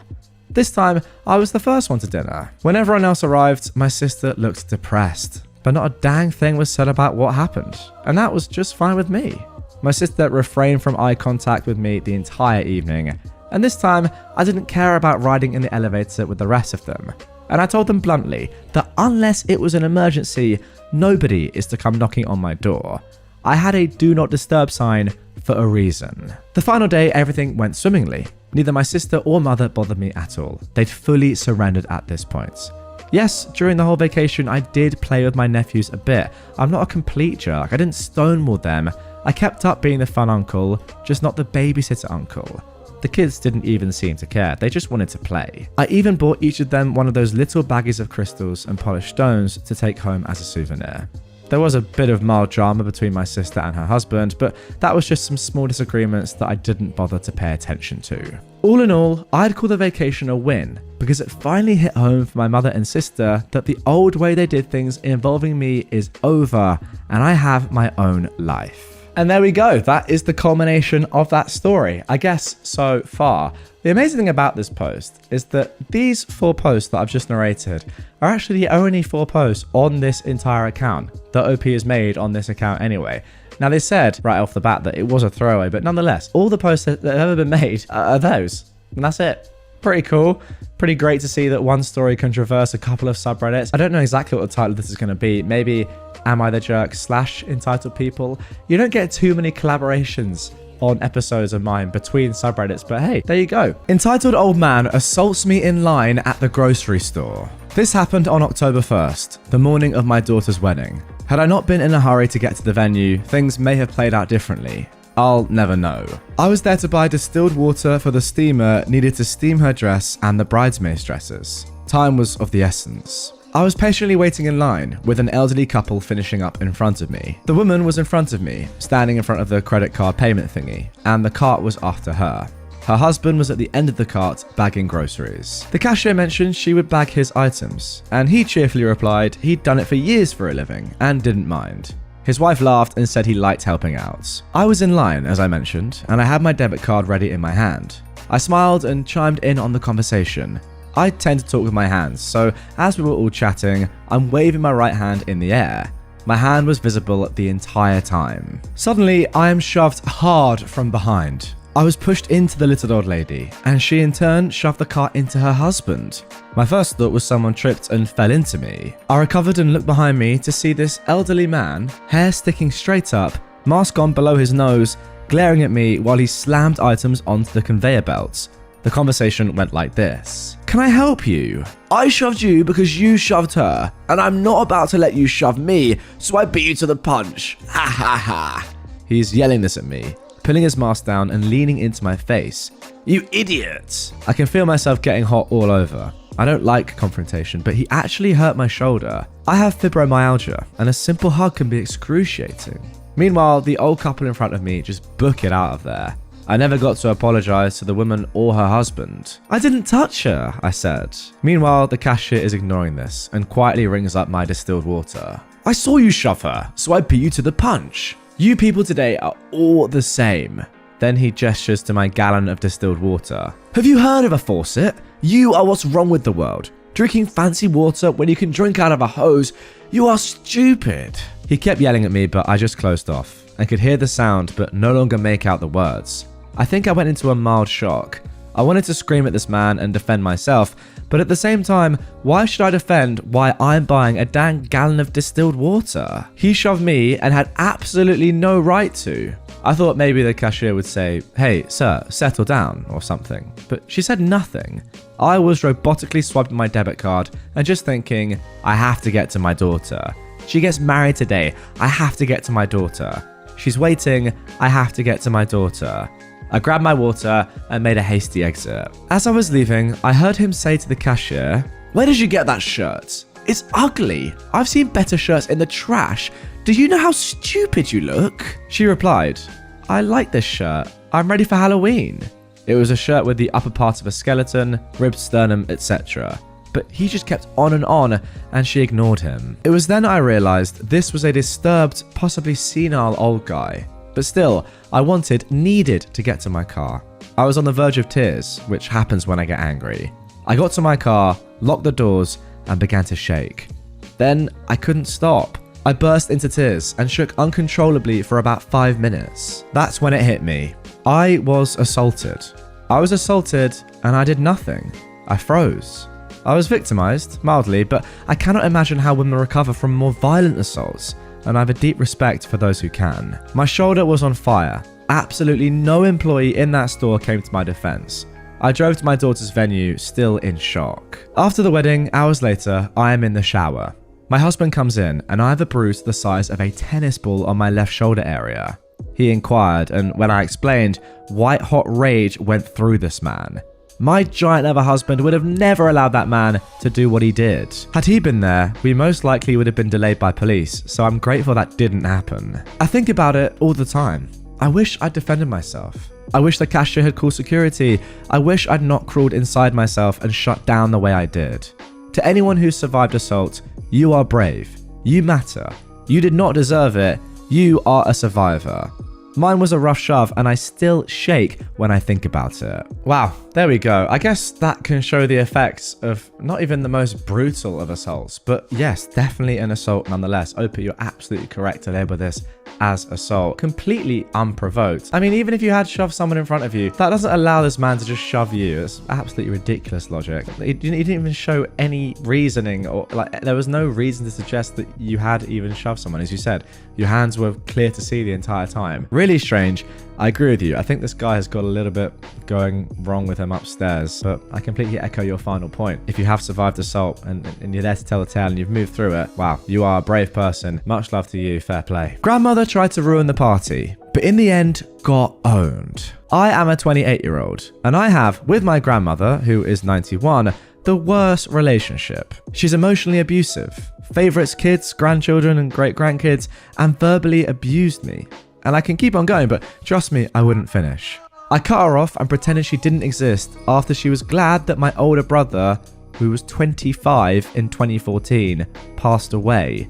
And when I delivered my dead baby, she said she was pleased that happened to me. After that, at every family event or family reunion, I would pretend that she doesn't exist. She tried to get her favorite grandchildren, my cousins, 33, 30, and 26, and my younger brother, who was 23, to try to convince me to talk to her or say hi to her. We're Puerto Rican, and unfortunately we're taught to respect our elders. But I didn't care. She's tried everything in her book, and nothing has worked. In 2021, my dad got a call from his sister, 52 years old, grandma's favorite daughter, which told him that grandma was sick and wanted every child and grandchild to take care of her since she couldn't do it alone. I refused, saying I had college classes and work, and I wasn't going to be doing it since, knowing her, she would abuse me verbally. What I didn't know is that I was on speaker, and grandma started crying because I disrespected her. She got her favorite grandchildren to try to convince me to take care of her, but I told them no. So, a month ago, I graduated from college with my associate degree, and one of my aunts organised a barbecue for those that had graduated and those that had birthdays in May. Now, my grandma was invited to the barbecue, but I didn't let that get the best of me. We were all having a good time until it was time to do a cheer and congratulations for birthdays and graduations. One of my aunts said in her cheer that after 20 years they have another magna cum laude graduate, and that she's proud of me for never giving up. Everyone was proud until my grandmother screamed to please respect the ones that didn't graduate magna cum laude. Like my aunt said I was the only one while the other ones were recent high school graduates. Or please respect the ones that didn't go to college to waste their time. My younger brother didn't go. I kept a cool and calm head, and I called her out for everything. That she was mad that the youngest favourite granddaughter didn't graduate magna cum laude, how she loves to defend abusers, my youngest brother has domestic violence history, and how I was done being the verbal punching bag, and much more. My grandmother, favourite daughter, and grandchildren left, and the party kept on going. I come to my apartment to see multiple messages to apologise to grandma because she felt offended for what I did, but they're blocked, including my brother. Other family members are on my side since they all had to endure my grandma's verbal abuse as well. So yeah, I'll keep clapping back at her. You see, this is why respecting your elders is not always the right thing to do. Now, I get it the majority of the time. Yeah, it makes sense. You know, it helps families run in a certain way. Elderly people, I guess adults, in theory, should be more wise and more intelligent and have more common sense. But of course, it doesn't always work like that. Especially in situations like this, where this grandma is an absolute disgrace. At times like this, you should be allowed to say, you know what? I get the whole respect your elders thing, and as much as I do like that, and I respect the elderly people and adults in the family, I do not respect because you mentally abuse people. and physically and verbally abuse people. That's probably a little bit too much, right? At that point, I'm going to stop respecting you, if that's okay. Now, I will say, great conclusion there. The fact that you're saying, yeah, I'll keep clapping back at her, that's exactly what I want to hear. So keep it up. Great stuff. It looks like you are the first in the family to actually take a stand against this heinous woman. Good for you. I hope others follow suit. Infuriatingly entitled ex. My ex is a 43-year-old man who enjoyed extreme levels of financial support from his family and doesn't acknowledge it. When I met him, he told me he's working on independent art projects. I saw him living independently, going out to eat, staying at hotels. I didn't question too much. After some months though, I understood that this man never really worked. Yeah, some odd jobs here and there, but his rich parents supported him all the way through his 20s with a large allowance. Then, in his early 30s, they funded his another 4-year degree abroad. During that time, they paid his full living expenses and tuition, totaling around $400,000. But he did not start working after that either. He got by on art grants he got from the government via fake companies he set up. After some time, he started putting pressure on his family to divide remaining assets. They were reluctant, and he started a hunger strike to make things go his way. He got another $150,000 or so from his family as a result. During the following 2 to 3 years, he spent it all on his projects. I met him during that time and didn't have a full context. During that time, he cut contact with his family and wrote a scathing memoir ebook that he distributed to all family members. The ebook psychoanalyzes everyone in the family, says that he hates his mother, etc. But once the money ran out and his projects didn't pan out, he was left with nothing and no plan B, no real career path or skills. He then mended his relationship with his family and he takes money from them once again.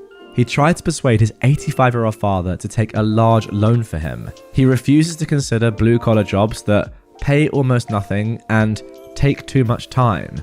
He said that he considers his parents' money an equivalent of universal basic income that prevents workers' exploitation. How has he got to that conclusion? Additionally, he tried to persuade me to take a loan for him during our relationship. He also tried to persuade me to give him various kinds of jobs that he could get paid for, like being my assistant. I broke up with him because I'm a self-made person who fought hard for financial stability, and he was not only not self-sufficient, but more than happy to get by exploiting others. He also frequently flew into rage on random occasions. For example, when he thought that a coffee at a coffee shop was too expensive, and everyone had to know that he's never coming here again, and I was left apologizing to people and dealing with the stress of it all. Yeah, I mean, this is the definition of a rich, entitled kid. Simple as that. This is the problem, and this is why, no matter how much money I ever earn I would never just give it all to my kids, especially when they're young. Because you just produce offspring like this that have no understanding of what money is and also have no drive or want or desire to actually go out there and make a life for themselves and earn money for themselves, because they know that just one little quick question to mummy and daddy and it's coming in anyway. So to be fair, why work? Why bother when you have all the money there anyway? That ultimately, I'm not gonna lie, is the fault of the parents as much as it is the kid and this guy now, your ex, for being entitled in the first place. One of the comments says, "You dodged a bullet. A hobosexual with a trust fund is still a hobosexual. And with entitlement issues and a bad temper to boot him." Hobosexual is a crazy word, but it works so well for this bloke, and I agree, boot him. And now for our final entitled people story of this episode. My entitled sister tries to get my brother to lie about her hitting me to get out of trouble, but my little bro had my back. For a little background, my little brother is on the autism spectrum, but he always likes to help people when he learns a useful skill. On this fateful day, it was no different. It was his turn to do our laundry since we share a room, and he takes care of it while I'm busy, as I mentioned earlier. He discovered that my sister's clothes were still in the washer instead of being in the dryer, as a responsible person would have done. However, this was no problem for my little brother. He simply moved them into the dryer for her, and even ran the clothes through the dryer so he could wash his own clothes. By the time his clothes were done, our sister still hadn't come to collect her clothes. So my brother put them in a bag and took them into our grandmother's room, she used to sleep in there, to make space for our clothes in the dryer. A few hours later, all hell broke loose. My sister emerged from the laundry room, screaming like a banshee about someone stealing her clothes. Initially, my brother denied taking care of her laundry because my sister seemed like she was going to harm the person who did it, as if they deliberately ruined her clothes. However, he eventually confessed to putting her clothes in the dryer and taking them to our grandmother's room. My sister demanded that my brother show her where the clothes were and proceeded to verbally abuse him all the way there. Hearing all this verbal abuse, I decided to confront my sister and tell her off. I pointed out that my brother had taken responsibility for something she should have done herself. If he hadn't done what he did, my sister would have been left with a pile of wet and smelly clothes, requiring her to wash them again. Her response was to kick me right in the stomach, and I wasn't going to let that slide easily. At the time, I was a 6-foot male, and my mother had told me that hitting people in public, or those much younger than me, probably wouldn't be allowed. But dealing with my older sister was different. As she attempted to strike me again, I swiftly grabbed her and threw her onto the bed before punching her in the back. My sister started scratching my neck and biting my arm, but I eventually gained the upper hand, pinned her down, and punched her again, warning her never to try something like that again. I then left the room with my little brother. Not 30 seconds after I left, I saw my sister chasing after me with some sort of wooden object in her hand. I quickly turned around and ducked, but she threw it straight at the back of my head, causing it to break. The object she threw, not my head. My grandma witnessed this, and my father heard the crack, immediately rushing downstairs to see what had happened. Meanwhile, I ran to my room, lay down, and tried to ease the pain. When I came back out, my sister was in tears, and my father, mother, and grandmother were all trying to find out why she did this. She kept insisting that I had hit her, which was true, yet my mum argued that most of the time I wouldn't have hit her if she hadn't struck me first. Then my sister turned to my little brother and asked him to tell them what happened, likely hoping that he would lie and that she would reward him later. But he didn't. My brother said that my sister had been bullying him, and I'd come to defend him before she kicked me. Seeing the fear in her eyes and the rest of the family converging on her like a pack of wolves made every second of sharing a room with my younger brother worthwhile. Yeah, just bullying an autistic kid who happens to be a brother. That sounds like a good person to me. Jesus, what a horrible, horrible person your sister is. Not just bullying him, after he's helped you out, by the way. I don't know about you guys, but if you leave washing in the washing machine and you don't take it out when it's done, like you leave it overnight or even longer, it just smells and you have to wash it again. And also, it doesn't allow other people to wash their clothes. Like, what he's doing is helping you. But no, I'm going to target you because you're autistic. And then later say, no, you got my back, don't you? God, like, imagine what would have happened if, because your brother's autistic and doesn't know completely, understand socially or whatever what's going on, he said, yeah, just went along with the sister, but just because, he just felt inclined to do so. Also, she is his elder sister. That would have been terrible. Just literally exploiting a kid who's got autism. Like, if it wasn't so serious, I probably wouldn't laugh. That is the dark humor in me. But yeah, I'm glad that everyone has seen the light and that your brother has stood up for himself. Fair play to the bloke. A good man right there. Friend wants to use me as her backup ATM. Next month, I am going away on vacation with a long-time friend. We're going to the Caribbean for 5 nights. It's not all inclusive, so we will be responsible for paying for food, drinks, and any activities. My friend asked me how much I was bringing in cash. I said $300 cash plus debit and credit cards. She told me she's going to bring $300 in cash, but no debit or credit cards. She said she's on a budget and $300 is her limit. I explained that comes to around only $60 per day. This is not one of the cheaper Caribbean islands, so after food and drink alone, that won't leave her with much left over. I reminded her that she needs to factor in cabs, incidentals, or any activities we may decide to do. And you never know if an emergency will come up where she'll need money. But she says to me, well, that's why I have you, and started to laugh. That angered me to no end. I tell her that we're both adults who are responsible for our own selves. It would be one thing if she lost her purse and needed money. I'd float her money before she even had time to ask.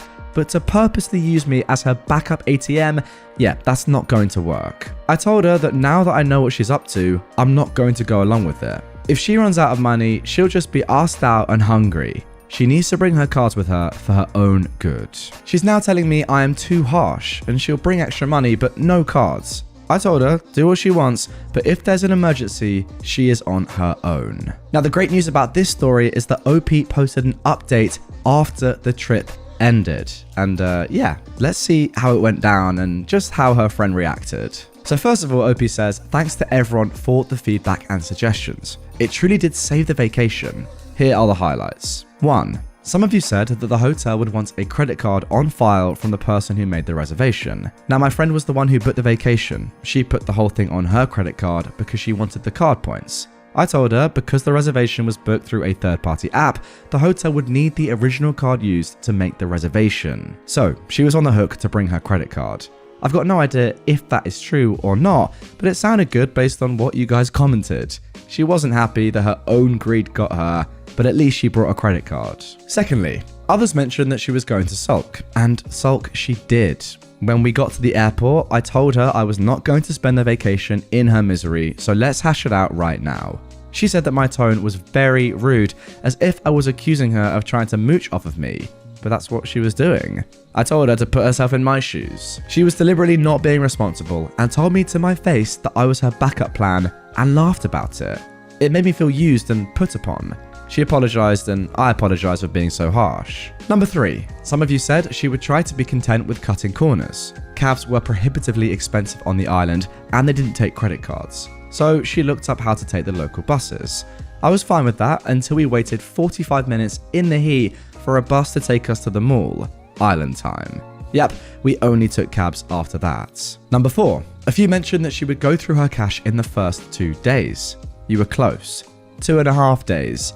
There were several markets with local jewelry and crafts that she absolutely loved, and they only took cash, so she ran through her money rather quickly. She only brought her credit card, not her debit card, so as someone suggested, I made her Zelle me right then and there the money that I took out the ATM for her. She paid for the exchange and ATM fees. 5. She tried it with the meals. She ordered something big and wanted to split the bill evenly. Normally, I would not nitpick about that, but I just didn't want her to feel like she still got one over me in any way. Since she used her credit card for meals, to save the cash she had, I paid what I owed in cash and she paid the rest, her higher portion, with her credit card. And 6. Overall, we had a good time. We did a few excursions, had shopping and beach time, and relaxed. She even told me it was a good thing she brought her credit card. Things only got weird when I asked her to Zelle me right then and there at the ATM before I gave her the cash, but she knew why I was being so hard-nosed about it. Well, there we go. I think that right there is how to deal with entitled people 101. If you know you're going away with somebody that can be a little bit entitled, says things like, oh, don't worry, you'll just give me money if I run out, stuff like that, I think that is the method. You have to just set your stall out from early. Be hard, be tough on them. They're not going to like it, but you have to do it and just say, no, this isn't going to run. This is how things are going to work. You're going to spend your own money on the things you buy. I'm going to do the same. And yeah, I'm not going to be your free ATM, obviously. Now, of course, it was a little bit awkward in a couple of moments and you don't want that. But think how awkward and terrible it could have been for you personally, OP, if there had been no credit card provided from your friend and you'd had to fund it all and you probably wouldn't have got the money back, etc, etc. It would have been a terrible trip. So the fact is, because you posted on Reddit, got all that great advice, and were really disciplined with your friend, it seemed like you had a good time actually overall. And yeah, if not for that, I really don't think you would have done. Now for our next entitled people story. A crazy woman attacked my daughter at the movies. My daughter, who is 16, is part of the LGBTQ community, and she likes to dress in a very androgynous/boyish way. This is okay. She's always been like this, and this year she's been free to express herself. A few months ago, she got a pixie cut, which looks amazing on her. When the Super Mario movie came out, she went to see it at the cinema with some of her friends. I wasn't there, so this is the story she told me. After the film, they wanted to go somewhere else to eat, but first she went to the toilet in the theatre. There, she saw a middle-aged woman and her little daughter. Now, my daughter was quick, but when she came out of the stool, the woman confronted her. One of the things she said was, "Why are you here? You should not be here." My daughter was obviously confused, and then the woman grabbed her by the hair and shouted, "Why are you after my child?" My daughter then cried and said, "Please, let me go." After begging as if her life depended on it, the woman let her go, and then demanded that she prove she was a girl. My daughter cried and froze while this crazy woman screamed at her and told her to take off her trousers. She refused, of course, but a man came in, saw what was happening, and said to the woman, "Honey, what the hell are you doing?" The woman pointed to my daughter and said, "This man tried to touch my child." The man just looked at her in confusion and said, "Let's get out of here now." So they left and didn't come back. Security was called, but they'd already left the theatre. My daughter was reunited with her friends, and then she called me. She was very upset and panicked. Obviously, it was traumatic for her. We're still working on it, but she's been very quiet in therapy. The days after that, she tried to dress as feminine as possible. She almost looked like Barbie, but I could tell she was miserable and hated every minute of it. We tried begging her to stop and just be herself, but she's afraid that some random person will attack her again. She finally stopped, but is trying to be modest in her style. I've had enough of this town. Since my husband and I became openly LGBTQ allies, we've seen some people ostracize us. Even my sister told me I should match my daughter with a boy to fix her. It's even worse for her, of course, because her school does nothing about bullying, and the school district is discussing banning books. I was seriously planning to move to a bigger city and a better state, and both my daughter and my husband agreed. I'm very sad that I didn't realize earlier how bigoted this town and my environment are, because until last year, we didn't deviate from the norm. I need to make sure that my daughter can be safe and be herself. Since she came out, our bonds as a family have become so much stronger, but relations with the rest of the town have deteriorated, and many bridges are being burned. But they're not my daughter, so I don't care. Wow, that is incredibly sad, to be honest. The fact that you have to leave an entire area that, hey, maybe it's been a nice place because they're just bigoted, or the environment and the people are just, openly homophobic, is crazy. I can't quite fathom that, but yeah, all I'd say is if you guys all are in agreement and you can financially do it, do it. You've got to, for the sake of your daughter and yourselves as well. And you don't want to be around people like that anyway, no matter, which way you swing. But for your daughter, for her to have a life where she feels accepted and doesn't feel forced to dress in a certain way, that is truly tragic. Yeah. You've got to move as quickly as you can. Now, the final post in today's episode is actually an update from another episode of mine that you guys seem to really enjoy. It was from a few days ago. I'll put the link down below in the top line of the description. The thumbnail is on screen right now. But just to remind you briefly of what happened, there are a number of stories, a number of updates from the same person, and we pretty much just went through them all one by one. And I said at the end of that one, if there was another update, then I'd cover it. And there is. So to give a little summary as to what happened overall in that story, it was all about OP going on a family vacation and just not wanting to be a free babysitter. Then his family found his post on Reddit. It kind of got a little bit more tense in the family, as you can probably guess. His sister then demanded he takes all his posts down. He said no. Then there was a final update after the family vacation. And now we have a little bit more, so here we go. Mother and sister saw my last post. They really don't know when to let well enough alone. Hey mum, hey sis, I warned you that if you didn't stop, I would go right back to Reddit. And here I am. The short of it is that my mother and sister saw my last post and freaked out. My sister was stalking my account for days because she knew I'd post. Well, what did she expect? That I'd just say everybody had a good time? She called me and cried that I made her look like a bad mother. I ended up replying, well, if the glass slipper fits. My sister argued with me some more, but I asked her to name anything in the post that was a lie. She tried several times, but I pointed out that every detail was spot on. So what does she do? She calls mummy. Then my mother showed up at my door demanding I delete all the posts. I told her no, and now I have ammunition for one more. I ended up making her leave crying. I spoke with my mother and father over the phone later and bluntly told them that their enabling of my sister led to the previous family dynamic. I will never go back to how things were. So if they have any hope of that left, I'm snuffing it out for good. My parents then told my sister for the love of God to stop blaming me and to leave me alone. They can't take the stress of my retaliation anymore. Well, my sister had a literal no one loves me pity party, and my parents had to snap her back to reality. My brother-in-law hasn't called. Pretty sure he's staying indifferent/neutral. But this can't be good for his marriage or my familial connection to him. So, out of respect to my brother-in-law, I am sorry, man, but your wife just pushed me too far. Currently, my parents are insisting my sister gets counselling because she can't be a mum and juggle the habits of her old life too. Woman up, as they say. Either way, I'm hoping this is my last post. You hear that, sis? If you don't stop thinking I should have been your personal slave, babysitter, watchdog, etc., etc., and you want to keep acting like the whole world is against you because you can't lord over me, then we can't be around each other. Maybe we can get along and move past this rubbish if you're willing. Don't give me a reason to write anything else, and the Reddit post about you end here. I'll only post ones involving me and the treatment I get from people. Treat me like a decent human being and this will be over. Capiche? And then we actually have one more final update from OP in this same post. My parents and I had a long talk in which they have apologized. And for the moment, we've agreed that I'll keep a bit of distance until Thanksgiving. I also had a man-to-man talk with my brother-in-law last night over some cold beers. He told my sister she needed counseling or he would separate from her, and they're in the process of finding her a counselor. He also told me that while my sister was an absolute witch to me, at home she's a very loving and endearing wife, but she also admitted that she liked being an only child. We're nearly a decade apart in age, so my sister held on to some resentment about that for a long time and just let it build up. She's agreed that she does need counseling. Hang on. Your sister is 10 years older than you then, right? I assume I'm getting that right, and is acting like this. I don't know why, I just presumed you were similar ages, but she's 10 years older than you and acting like a 2-year-old. Unbelievable. What a person.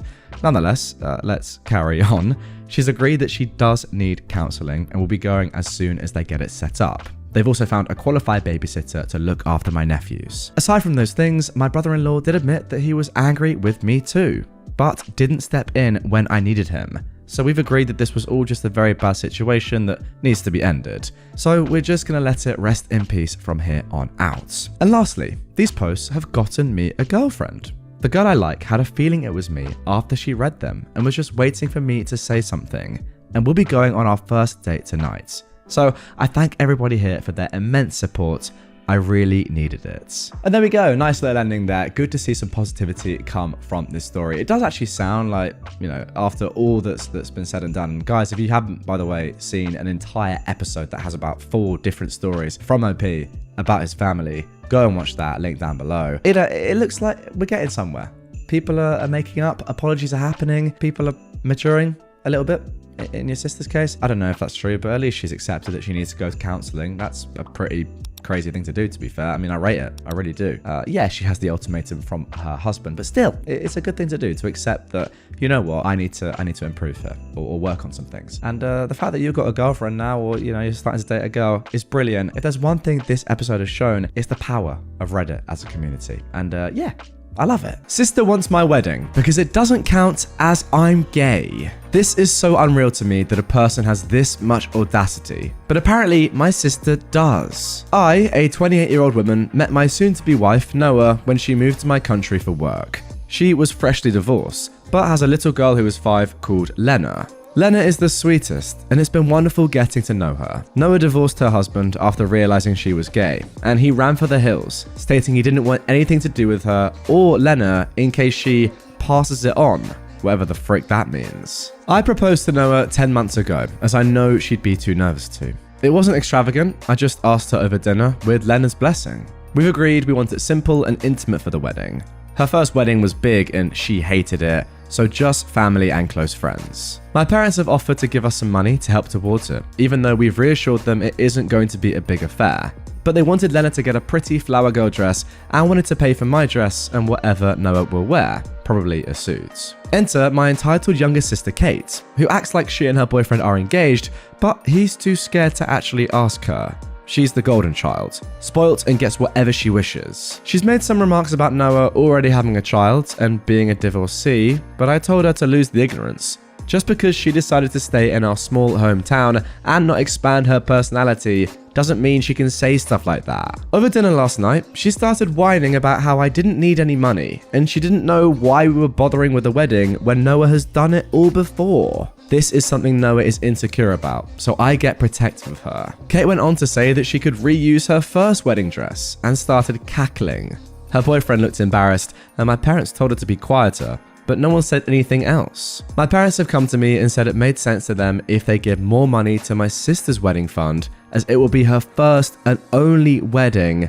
They're not even engaged yet. Totally ignoring the fact that I've never been married. I told them to keep all of their money, as it wasn't welcome if they were going to shame my wife and stepdaughter. We are perfectly able to fund it on our own. Well, there we go, guys. What a way to start off today's episode with a little bit of homophobia. I didn't want anything else than that. I mean, that's brilliant. What a start. I thoroughly enjoyed that, as always. But hey, all I'll say is, in all seriousness now, all you can do is do exactly as you are doing. Pay for it yourself. Don't invite any of your family. I mean, the parents, if anything, enabling this behavior, absolutely disgusting. You expect entitled behavior. Sadly, you do from certain people in the world. You really do. Look, I know it's 2023, but we all know that people are still homophobic out there, you know, racist. People are just horrible. But from your own family, that is really, really mental. I don't really understand how that's possible, but hey, as I said, don't invite any of them. Just don't. Now for our next entitled people story. Now this one is unbelievable and has a crazy twist at the end. My brother slept with and ran off with my ex and now wants an invite to my wedding, getting my parents uninvited in the process. I, a 24-year-old male, wasn't even going to make a post about this, but my brother, who I'll call Turk, made 4 posts about it. So I thought I should share my side of the story. Now the amazing thing about this, guys, is that OP has actually linked to his brother's posts, and we're going to get into them at the end. I'll use the same names he did for the sake of simplicity. My fiance is Maria and my ex is Jen. A little over 5 years ago, my brother started dating Maria, my now fiance. 3 months after they started dating, they set me up with her now ex-best friend, Jen. The 4 of us did a lot together since the girls were best friends. Turk and Maria dated for a year, and Jen and I dated for 9 months. At the end of our relationship, I came home early and found Turk and Jen having sex in my bed. After I processed the situation, I called Maria because I'd want to know if I was in her place. She came over and we confronted Turk and Jen. They dumped us, and I found out 2 days later, started dating each other. It broke me. I came home to find my brother screwing my girlfriend only to then run off with her. I had to move back in with my parents. It was infuriating because they kept talking about how happy Turk and Jen were. Throughout the next couple of months, Maria and I started talking. We were 2 people in similarly trashy situations, and we found some comfort in each other. So 4 months after we got dumped, Maria and I officially started dating. 6 months after we got dumped, Turk found out that Jen was cheating on him and she left him for another guy. I actually only found this out today from reading Turk's post. Maria would get the occasional message from Turk trying to reconnect, but she ignored him. Anyway, moving on to now. Maria and I are engaged and getting married in September. My parents were invited until my mum called me and threatened to not come if I didn't invite Turk. I told her to not bother coming regardless. In my mother's eyes, Turk can do no wrong. When he screwed and started dating my ex, I told my parents everything he did, and my mum tried defending him. Our relationship isn't the greatest, but it was somewhat decent. After I uninvited my parents, I only uninvited my mum, but my dad texted me and said he's not coming if my mum isn't. Turk blew up my phone trying to get a hold of me. This is the first time he's even tried reaching out to me in 4 years. Like I said before, Turk posted about the situation here on Reddit as well. And apparently my parents told him that Maria and I were getting married, and that started this whole thing of them getting uninvited. He stopped calling me, but he's blowing up my phone with texts, begging me to re-invite my parents and possibly give him an invite. So yeah, I just wanted to get my side out there. Okay, well that's frankly a ridiculous post. And as I said, we're now gonna get into Turk's post. Unbelievably, here we go. Okay guys, so remember that this is the previous OP's brother, Turk, posting on r/amIwrong, a new subreddit, one that I've not heard of. This looks interesting. Who says this: am I wrong for accidentally getting my parents uninvited from my brother's wedding? Back when my ex, Maria, and I were dating, we set my brother, Arthur, up with his ex, Jen, who was Maria's, I guess now ex-best friend. Maria and I dated for about a year, and Arthur and Jen dated for about 9 months. We constantly do things together since Maria and Jen were best friends. Out of our little group, my personality matched Jen's the most, which led to us getting close. I felt so comfortable around her, and we both had a moment of weakness. We were at a party, and we did the deed. We snuck around for about a week before Arthur and Maria found out. Jen and I decided we'd be better together, so we broke off our relationship and started dating each other. Jen and I dated for about 6 months, and it was amazing until I found out she was cheating on me and she left me for another guy. I was heartbroken. I thought I'd found my match. I kept thinking about how good Maria then was to me. In hindsight, she treated me way better than Jen ever did. I went to message her to beg her to take me back, but I decided to look at her Instagram pictures first, and that's when I found out that her and Arthur had started dating in the 6 months Jen and I were together. They've been together for 4 years now, and I found out from my parents that they're getting married in September. It hurt so much finding that out. What hurt even more was the fact that I didn't receive an invite. I mean, I know things have happened between us, but Arthur and I are brothers. We're family. When I told my parents I hadn't received an invite, they phoned Arthur and tried to get him to invite me. But all that ended up doing is getting them uninvited. I tried calling Arthur to get them re-invited and to get myself invited, but he didn't answer any of my calls. My parents haven't said anything, but I feel like they're mad at me for getting them uninvited from Arthur's wedding. So, am I wrong for accidentally getting my parents uninvited from my brother's wedding? And there we go. That concludes possibly the weirdest couple of posts that I've read on Reddit in a long time. I mean, back to back, people talking about the same event, just with totally different perspectives. All I can say is, the brother, the one that I just read here, but what's wrong with you, my friend? Seriously, what's wrong with you? I mean, everything that you've just written there is just so ridiculous. It's crazy. You deserve everything that you got, and obviously you're not going to be invited to your brother's wedding. And also, it's not even your fault that your parents aren't invited, because that's their actions, right? So yeah, you accidentally got them uninvited, but they chose to side with you over him, even though you're the one that cheated with his girlfriend. I mean, it's just so crazy. Ryan Giggs, anyone? Ryan Giggs. Right then, now moving on to our next Entitled People post. I should have sacrificed myself for her. So I'm not entirely sure if this qualifies as an entitled parent or just someone who's mentally insane, but this just happened a few hours ago, so here goes. I am a 29-year-old man, and I work for a small hardware store in my city. I'm about 6'2", chubby, but still muscular from all the heavy lifting I do for work. Early this morning, me and we will call her Nancy, who is 49, were at the store before opening to do inventory. It was about an hour before opening, and Nancy went outside to grab something from her car. She came back in a few minutes later, at gunpoint, with someone walking behind her. Now, I've never been involved in any kind of robbery before, aside from minor shoplifting attempts, so I froze in place. The gunman pointed it at me, telling me to keep my hands visible and to follow them. Nancy was technically the opening manager and therefore had the keys to the store and vault in the back office, so he held me up while she emptied it. He was gone in about 10 minutes, but it felt like an eternity. Our store doesn't have any kind of silent alarm, so once we were sure he was gone, I went and called 911. Now, after I get off the phone, Nancy comes up to me and asks, word for word, "What the frick is wrong with you?" I stare at her completely caught off guard and asked her what she was talking about. She proceeds to rant at me up until the police arrive. To sum up her rant, she basically said I was a pathetic excuse of a man for not protecting a single mother when I was in danger. I asked her what she expected me to do in that situation. She expected me to try and get the gun away from him so he couldn't hurt her. It was around that point that the police arrived to take our statements and ensure that we were okay. My actual boss is on vacation this week, but has given me the next 2 days off. Paid. I love that guy. That is to recover from the shock of the situation, and he said to call him if I need anything.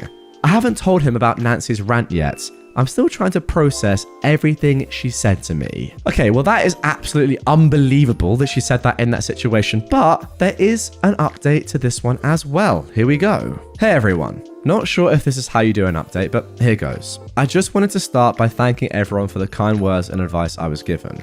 It was definitely the scariest moment of my life, and I've decided I'm going to look into potential therapy. Before the actual updates, I just wanted to explain a few things based on some comments I saw in my original post. First of all, the hardware store I work for is small just in the physical sense. It's still technically one of the big name hardware stores in the US, just not warehouse size like the ones with the orange and blue logos. 2. When I said that Nancy had emptied the vault, I wasn't referring to an actual safe or lockbox. The vault in our store refers to a small, double-locked room where they store the money orders the store receives from the big armored trucks. And 3, Nancy actually is the HR manager for our store.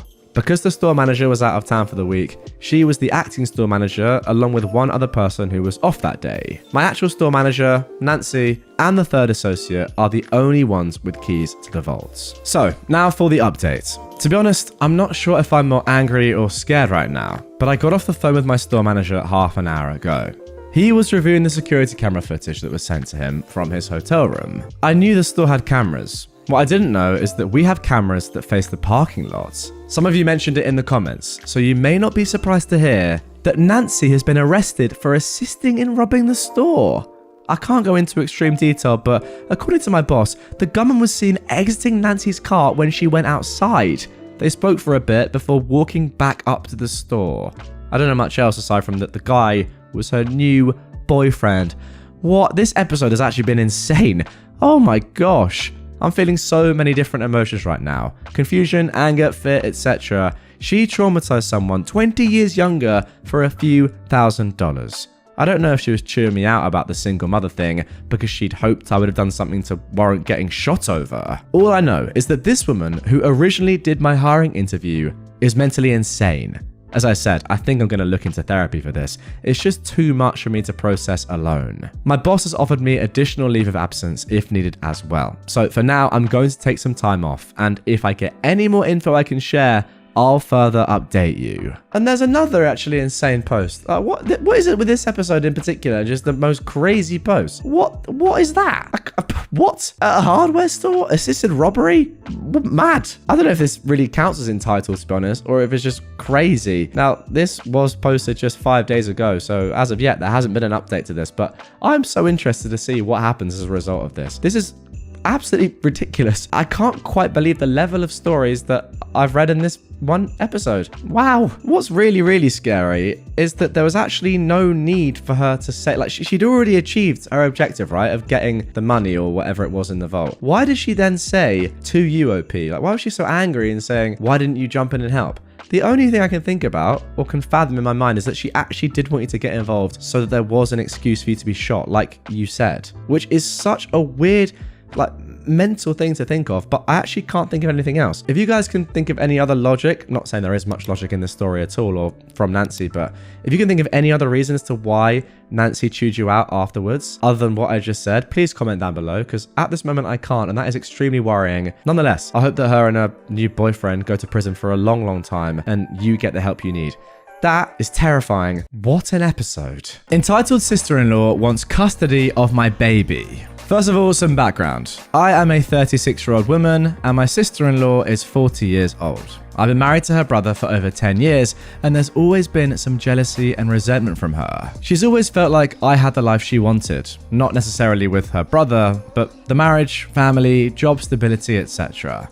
I have 3 kids, a 10-year-old girl, an 8-year-old boy, and a 3-month-old girl as well. She got married last year, and they decided to start trying for a baby. But she was unfortunately told that she can't have children naturally. She was, understandably, devastated, and the family comforted her as best we could. We recently had a family dinner, and in the middle of it, she says, OP, I think it's really unfair that you got to have 3 kids, and I can't have any. Your baby is my last chance to raise a child, so I think you should give her to me during the week so I can create a motherly bond with her, and you can have her on weekends. Now, before I could respond, the entire table erupted with everyone talking at once, so I took my older kids upstairs. When I got back to the dining room, her husband was asking what the heck is wrong with her, and why would she even think to ask that? She was trying to justify herself when I asked them to leave. I also said that she's no longer welcome at my house or around my children until she gets help. She started screaming that I don't deserve my life or my children and that I stole her baby from her. Her husband and my mother-in-law kept apologizing and dragged her out of the house, still crying and screaming. Now my kids want to know why their aunt wants to take the baby. Now OP has also added a few points onto the end here. 1. We have a security system and cameras already installed and nobody else has keys to our house. Wow, I guess thinking about whether this aunt comes and tries to actually steal her kid. Number 2, I will not be able to get a restraining order as this one incident isn't enough to justify it. 3, my husband and I spoke to the older kids about it the same night and will be having another talk with them to reinforce that my sister-in-law is not a safe person anymore. 4, our country does not have the right to bear arms and I also have no interest in getting a gun. And finally, 5, I'll be informing the school and daycare of the issue and giving them her photo. Now, for those questioning the validity of the post, I completely understand, says OP. If I'd heard about this last week, I wouldn't believe it either, but it's unfortunately the situation that I'm currently dealing with. Well, there we go. A crazy situation to start off today's episode, but thankfully, we actually have an update. This was posted just a couple of weeks after the original. Here we go. So, my sister-in-law has been admitted to a psychiatric facility. In the comments of my previous post, I mentioned that her husband was seeking out counselling for them to deal with the infertility prior to this incident. After the incident, he sought out a psychiatrist rather than a counsellor, and they had their first session last week.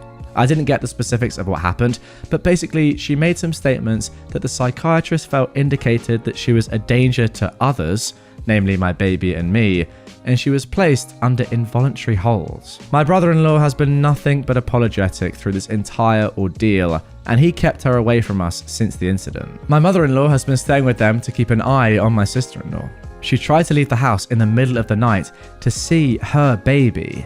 Also, my brother-in-law found her researching how to induce lactation, and she said it was to make sure she can feed the baby properly when I come to my senses and give her up. From what my brother-in-law has said, seeing me breastfeed is apparently what triggered the entire episode. It was the first time my sister-in-law was around the baby for any length of time, and she was holding her when she got fussy because she was hungry.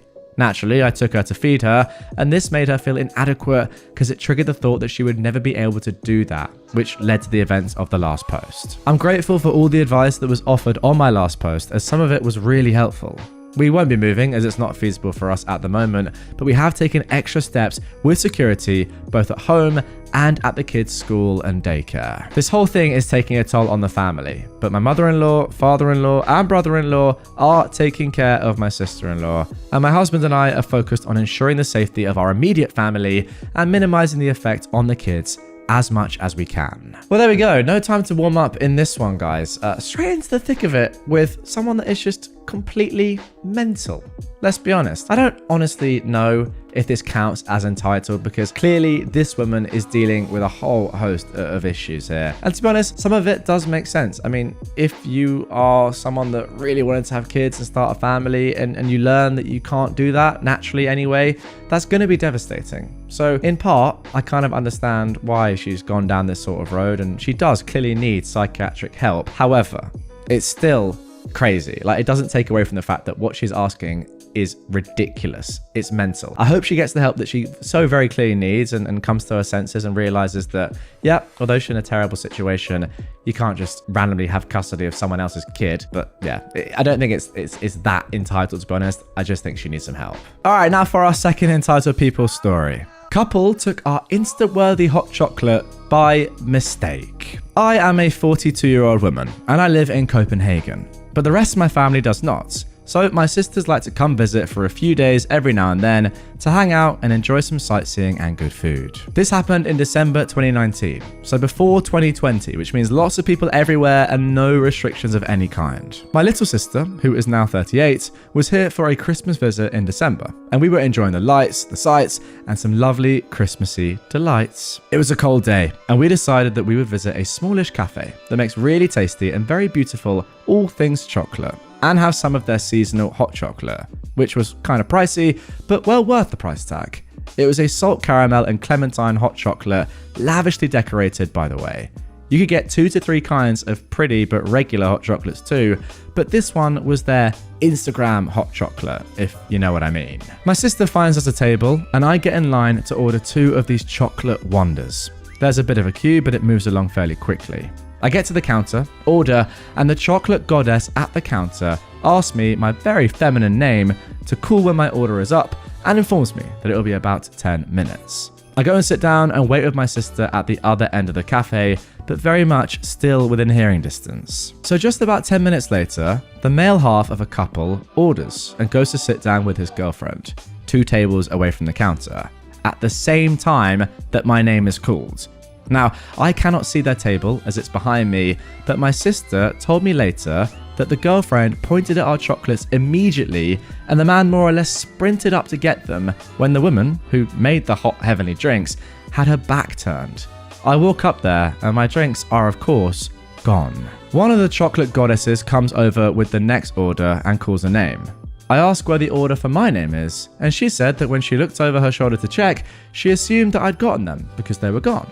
A chocolate god interjected that he saw a man take my order and pointed to the table with the thieving couple who were busy taking lots and lots of photos of the drinks. The goddess went over with me in tow and asked what they'd ordered.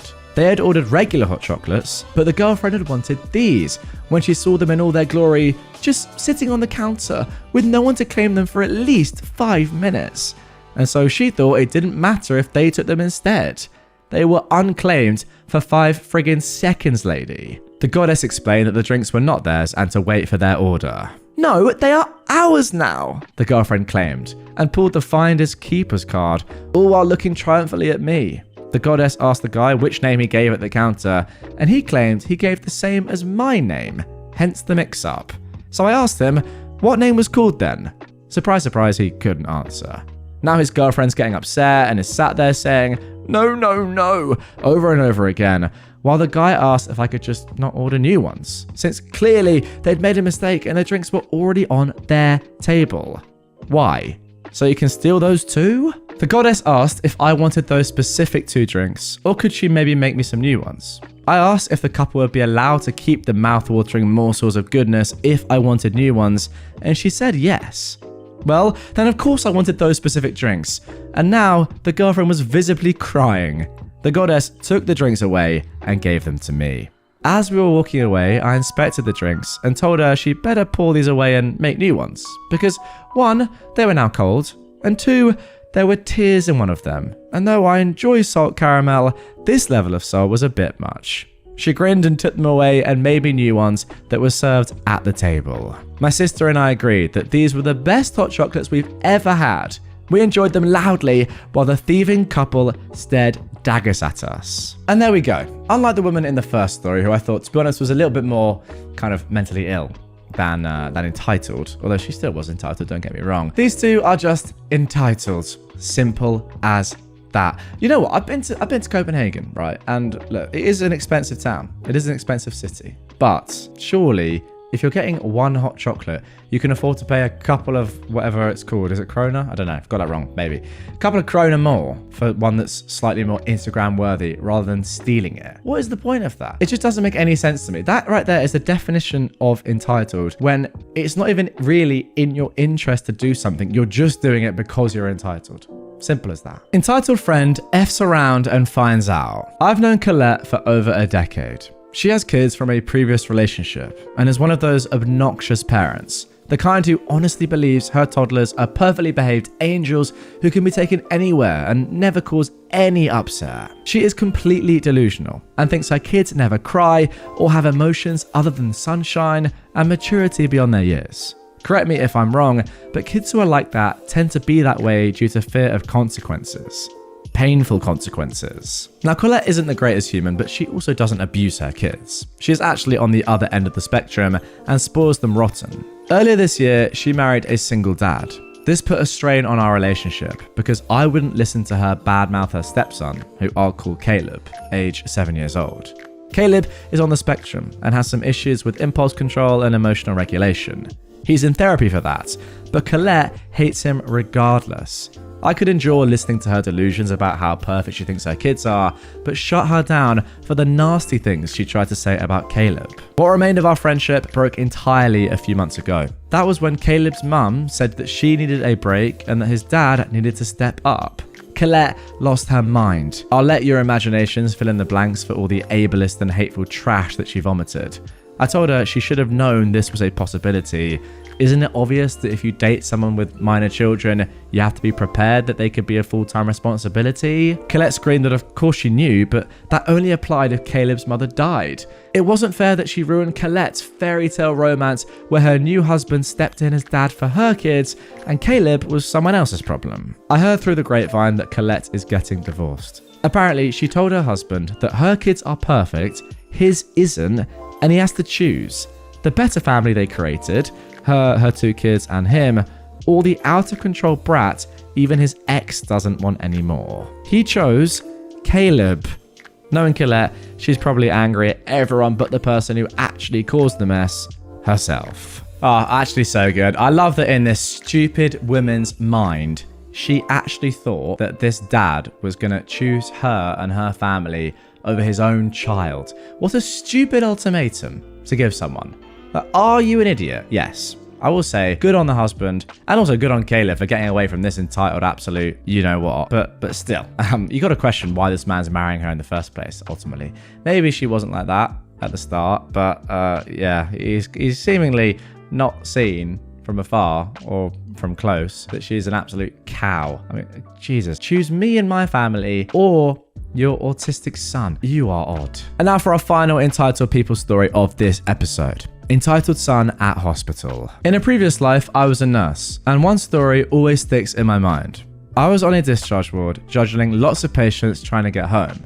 Some by ambulance, but the majority had to rely on relatives to come and collect them. Most relatives were fine with this, but the occasional ones made it very clear that collecting their relative was an inconvenience. We had an elderly lady come down to the unit to wait one day. She was a sweetheart and we got on like a house on fire. I kept an eye on her throughout the day and ensured that she had food and drinks. She kept apologizing for being an inconvenience to us. She told us that her son was very busy and important, and reading between the lines, it turned out that he rarely spent any time with her. He's so busy all the time, she said. I don't like to be a nuisance. She had been previously widowed and there were no other children or other relatives that she could call on. It sounded like she led a lonely life, trying to be as independent as possible. This was her first time staying in hospital. As the day wore on, I could hear the increasingly desperate phone calls she was making to him, trying to get collected. It wasn't hard to overhear him shouting down the phone at her that he was busy. Eventually, just before we were due to close, she called me over with an embarrassed face. He's here, she said. Oh good, I said. Is he on his way in? Her face reddened and she said, he's waiting in the car and told me to get to him, but I don't think I can walk that far. She looked exhausted and like she wanted to cry. Give me a sec and I'll take you to him, I said. I grabbed a wheelchair and while she nipped to the loo, I tucked a packet of sandwiches and crisps in her bag as I didn't trust that he was going to look after her at home either. We got down to the entrance and she pointed out a supercar. I can't remember the type. I saw the boot open, but no one emerged from the car. I pushed her to the door and heard a gruff, "Get in," from the guy in the driver's seat. I helped the lady into the car, carrying on a cheery conversation to help cover her embarrassment, but also to make a point to the son. He didn't say a word or move a muscle as I wrestled with the wheelchair and his mother and deposited her things in the boot. I said goodbye to the lady and he closed the boot with a button, revved the engine in apparent impatience, and roared out of the car park. It's not a very interesting story and there was no comeuppance for the son, but even 20 years later, I often think about that lady and wonder how she got on. I know that we don't always know what's going on in anyone's lives, but he seemed so hard on her. Oh my word, what a poor lady. I mean, I just don't like to see this sort of thing. This guy is a terrible, terrible bloke. And yes, we don't know the inner workings of his relationship with his mum, but still, awful bloke. I mean, at least open, like, get out the car, go inside, you know? Collect your mother who is ill. I hope that when she passes on, I mean, she probably has now, 20 years on, she gave all her money, all her, you know, estate to charity and not her absolute clown of a son. And I also hope not only that when her son dies, there's no one by his side, no one by him, you know, in the hospital saying, oh my God, I'm going to miss you so much, because no one cares, because he's a horrible person. But secondly, that he dies soon, ideally before his own mother. But, you know, maybe that's a little bit too harsh. Entitled Sister-in-Law tries to take credit for large cancer fundraiser donation. So, context. My mother has a friend that has terminal cancer. She got diagnosed about a year or so ago, and it recently went terminal. She only has a few months left. So her friends and family decided to have a fundraiser in her honor to help cover medical / afterlife / bucket list costs, as well as help the family out after she passes. This lady is an amazing person. Everyone in town knows and loves her. She's a hairdresser and has been doing my mum's hair for ages. My mum has been a big part of the planning and fundraising for this event. There are a handful of this woman's friends and family taking part in it. However, most of them live an hour or so away, so the businesses and people they are getting donations from are not in our town and they don't know anyone. So my mum took it upon herself to call dang near every business in town. Family-owned shops and restaurants, chain shops and restaurants, travel agencies, insurance agencies, big places of employment, etc., as well as donations from the general public. She even got our local Walmart to donate. She's gotten everything from small items, gift cards, whole baskets, massages, discounts. She even got our local airport to donate 2 30-minute airplane rides around our country. That is phenomenal. And the latest place to donate was our bowling alley. The guy who runs and owns the place is amazing. He also coaches both our high school bowling teams. When my mum called him, he said that he's going to take a bit to think about what to donate because he wants to do something other than just a free bowl or two. He ended up ordering 2 new bowling balls and is donating them along with 2 one-hour bowling parties for 10 bowlers.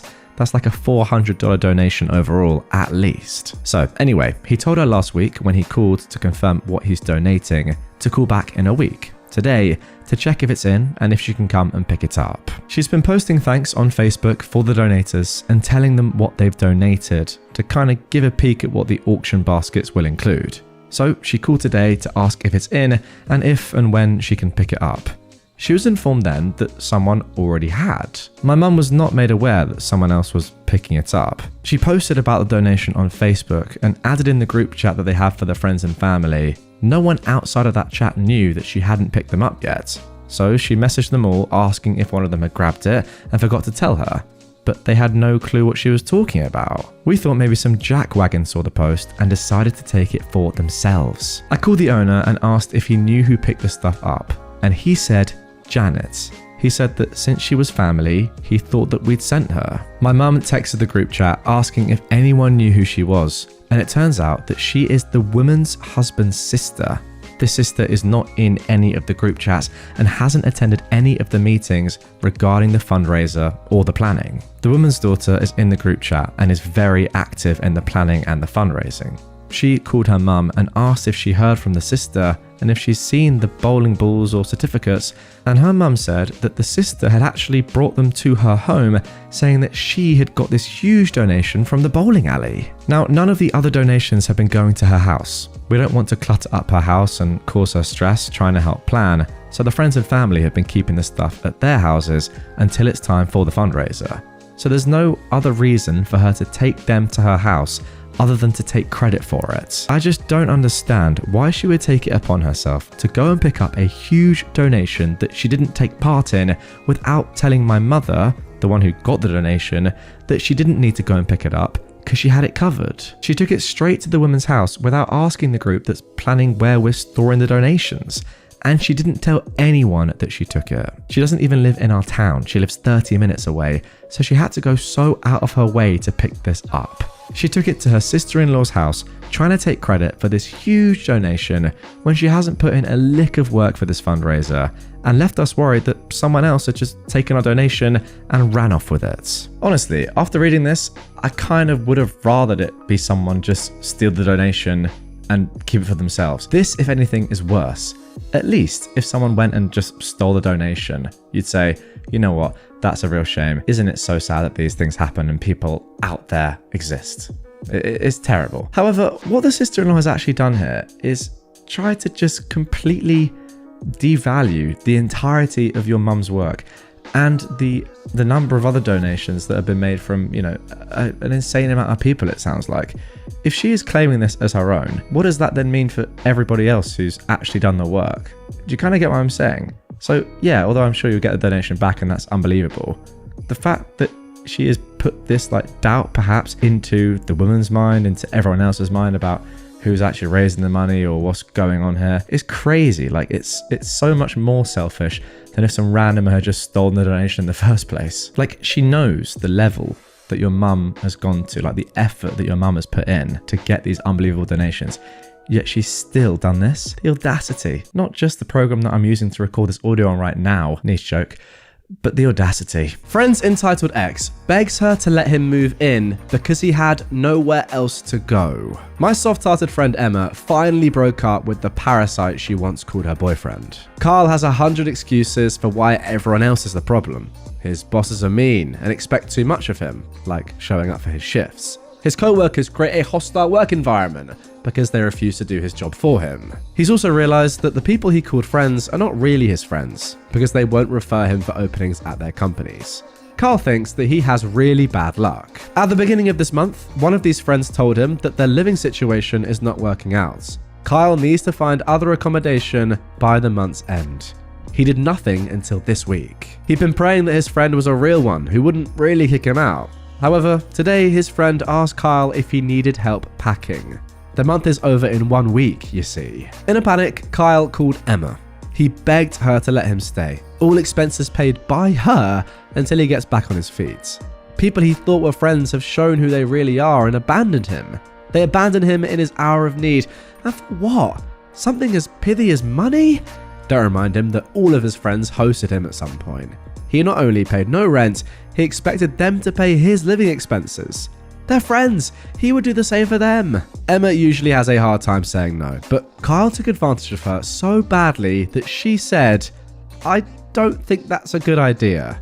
She blocked him everywhere, then called her scary sister to tell him off and threaten him away. Poor Kyle. He was turned away by everyone, abandoned, forsaken, and they knew he had nowhere to go. His mum's house does not count as somewhere to go. His mum is, in his words, a self-absorbed female dog. A good parent doesn't expect her 37-year-old son to hold down a job and pay rent. A good parent doesn't make him do chores and maintain a level of order in the common areas.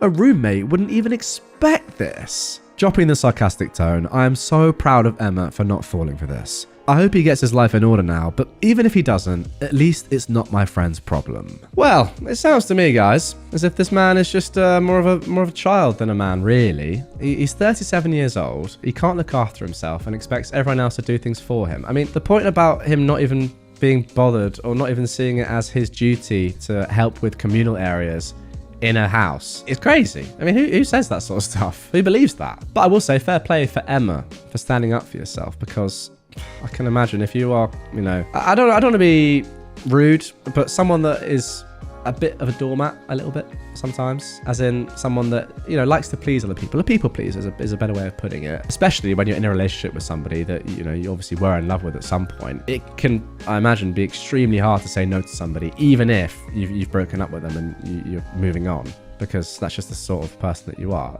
On the whole, a positive trait, by the way. I do like those sort of people, but sometimes they can be a little bit too, naive or kind of welcoming of other people when they shouldn't be, perhaps too trusting. Who knows? Nonetheless, fair play to her for saying, you know what, no, at this point, it's gone too far, you're done, get out my life, you man-child. Entitled neighbour leaves a note on my car every single week. I live in an apartment building with no parking, so I have no choice but to park on the street. My street also has a school on it that prohibits parking on its side Monday to Friday until 6 p.m. The other side has a 2-hour parking even for permit holders. The entire area is permit parking only, which I have. So there are a total of about 7 spots on my block where permit holders can leave their cars. Because of this, I can never get a spot on my block, and I park 1 block down, which is the same permit zone. This area is all houses and each one has a driveway. I typically don't use my car every day, but I never go without it for long stretches unless I'm traveling. It's also a parking violation here to leave your car in one spot for longer than 72 hours, which apparently some people take very seriously. Recently, one of my neighbours has been leaving a note on my car every single week. This is not an exaggeration. I've gotten 4 notes in the last 4 weeks citing the above parking code, even if my car has only been there for less than 2 days. The note always says that I can't leave my car in one spot for multiple days, which technically I have 72 hours. I always ignore it because even if I do get reported, which I'm sure I have been, someone from the city comes out the next day for an inspection and then monitors the vehicle for the next 72 hours to see if it's still there. This law is really to prevent abandoned vehicles, not for people getting upset about cars parked in front of their houses for multiple days. The hilarious part is that the note goes on to say how disrespectful it is to your neighbours to leave your cars parked in front of their houses. But constantly leaving notes on cars is totally respectful. This has been going on for months, but this was the first time I got 4 notes in a row, and now I'm going for the high score. I know it's a law, and I rarely leave my car parked in one spot for longer than 3 days, never more than a week unless I'm traveling, in which case I leave it at the office to avoid street sweeping. Also, my car isn't old, dirty, or looks abandoned. This person truly just has nothing better to do with their life. Okay, that is going to do it for the best posts from r/EntitledPeople and r/EntitledParents of 2023. Really hope you guys enjoyed this one. If you did, and you haven't already done so, drop a like on this one, subscribe and follow on whatever platform you're on. And yeah, let's hope for even more classic entitled people stories in 2024.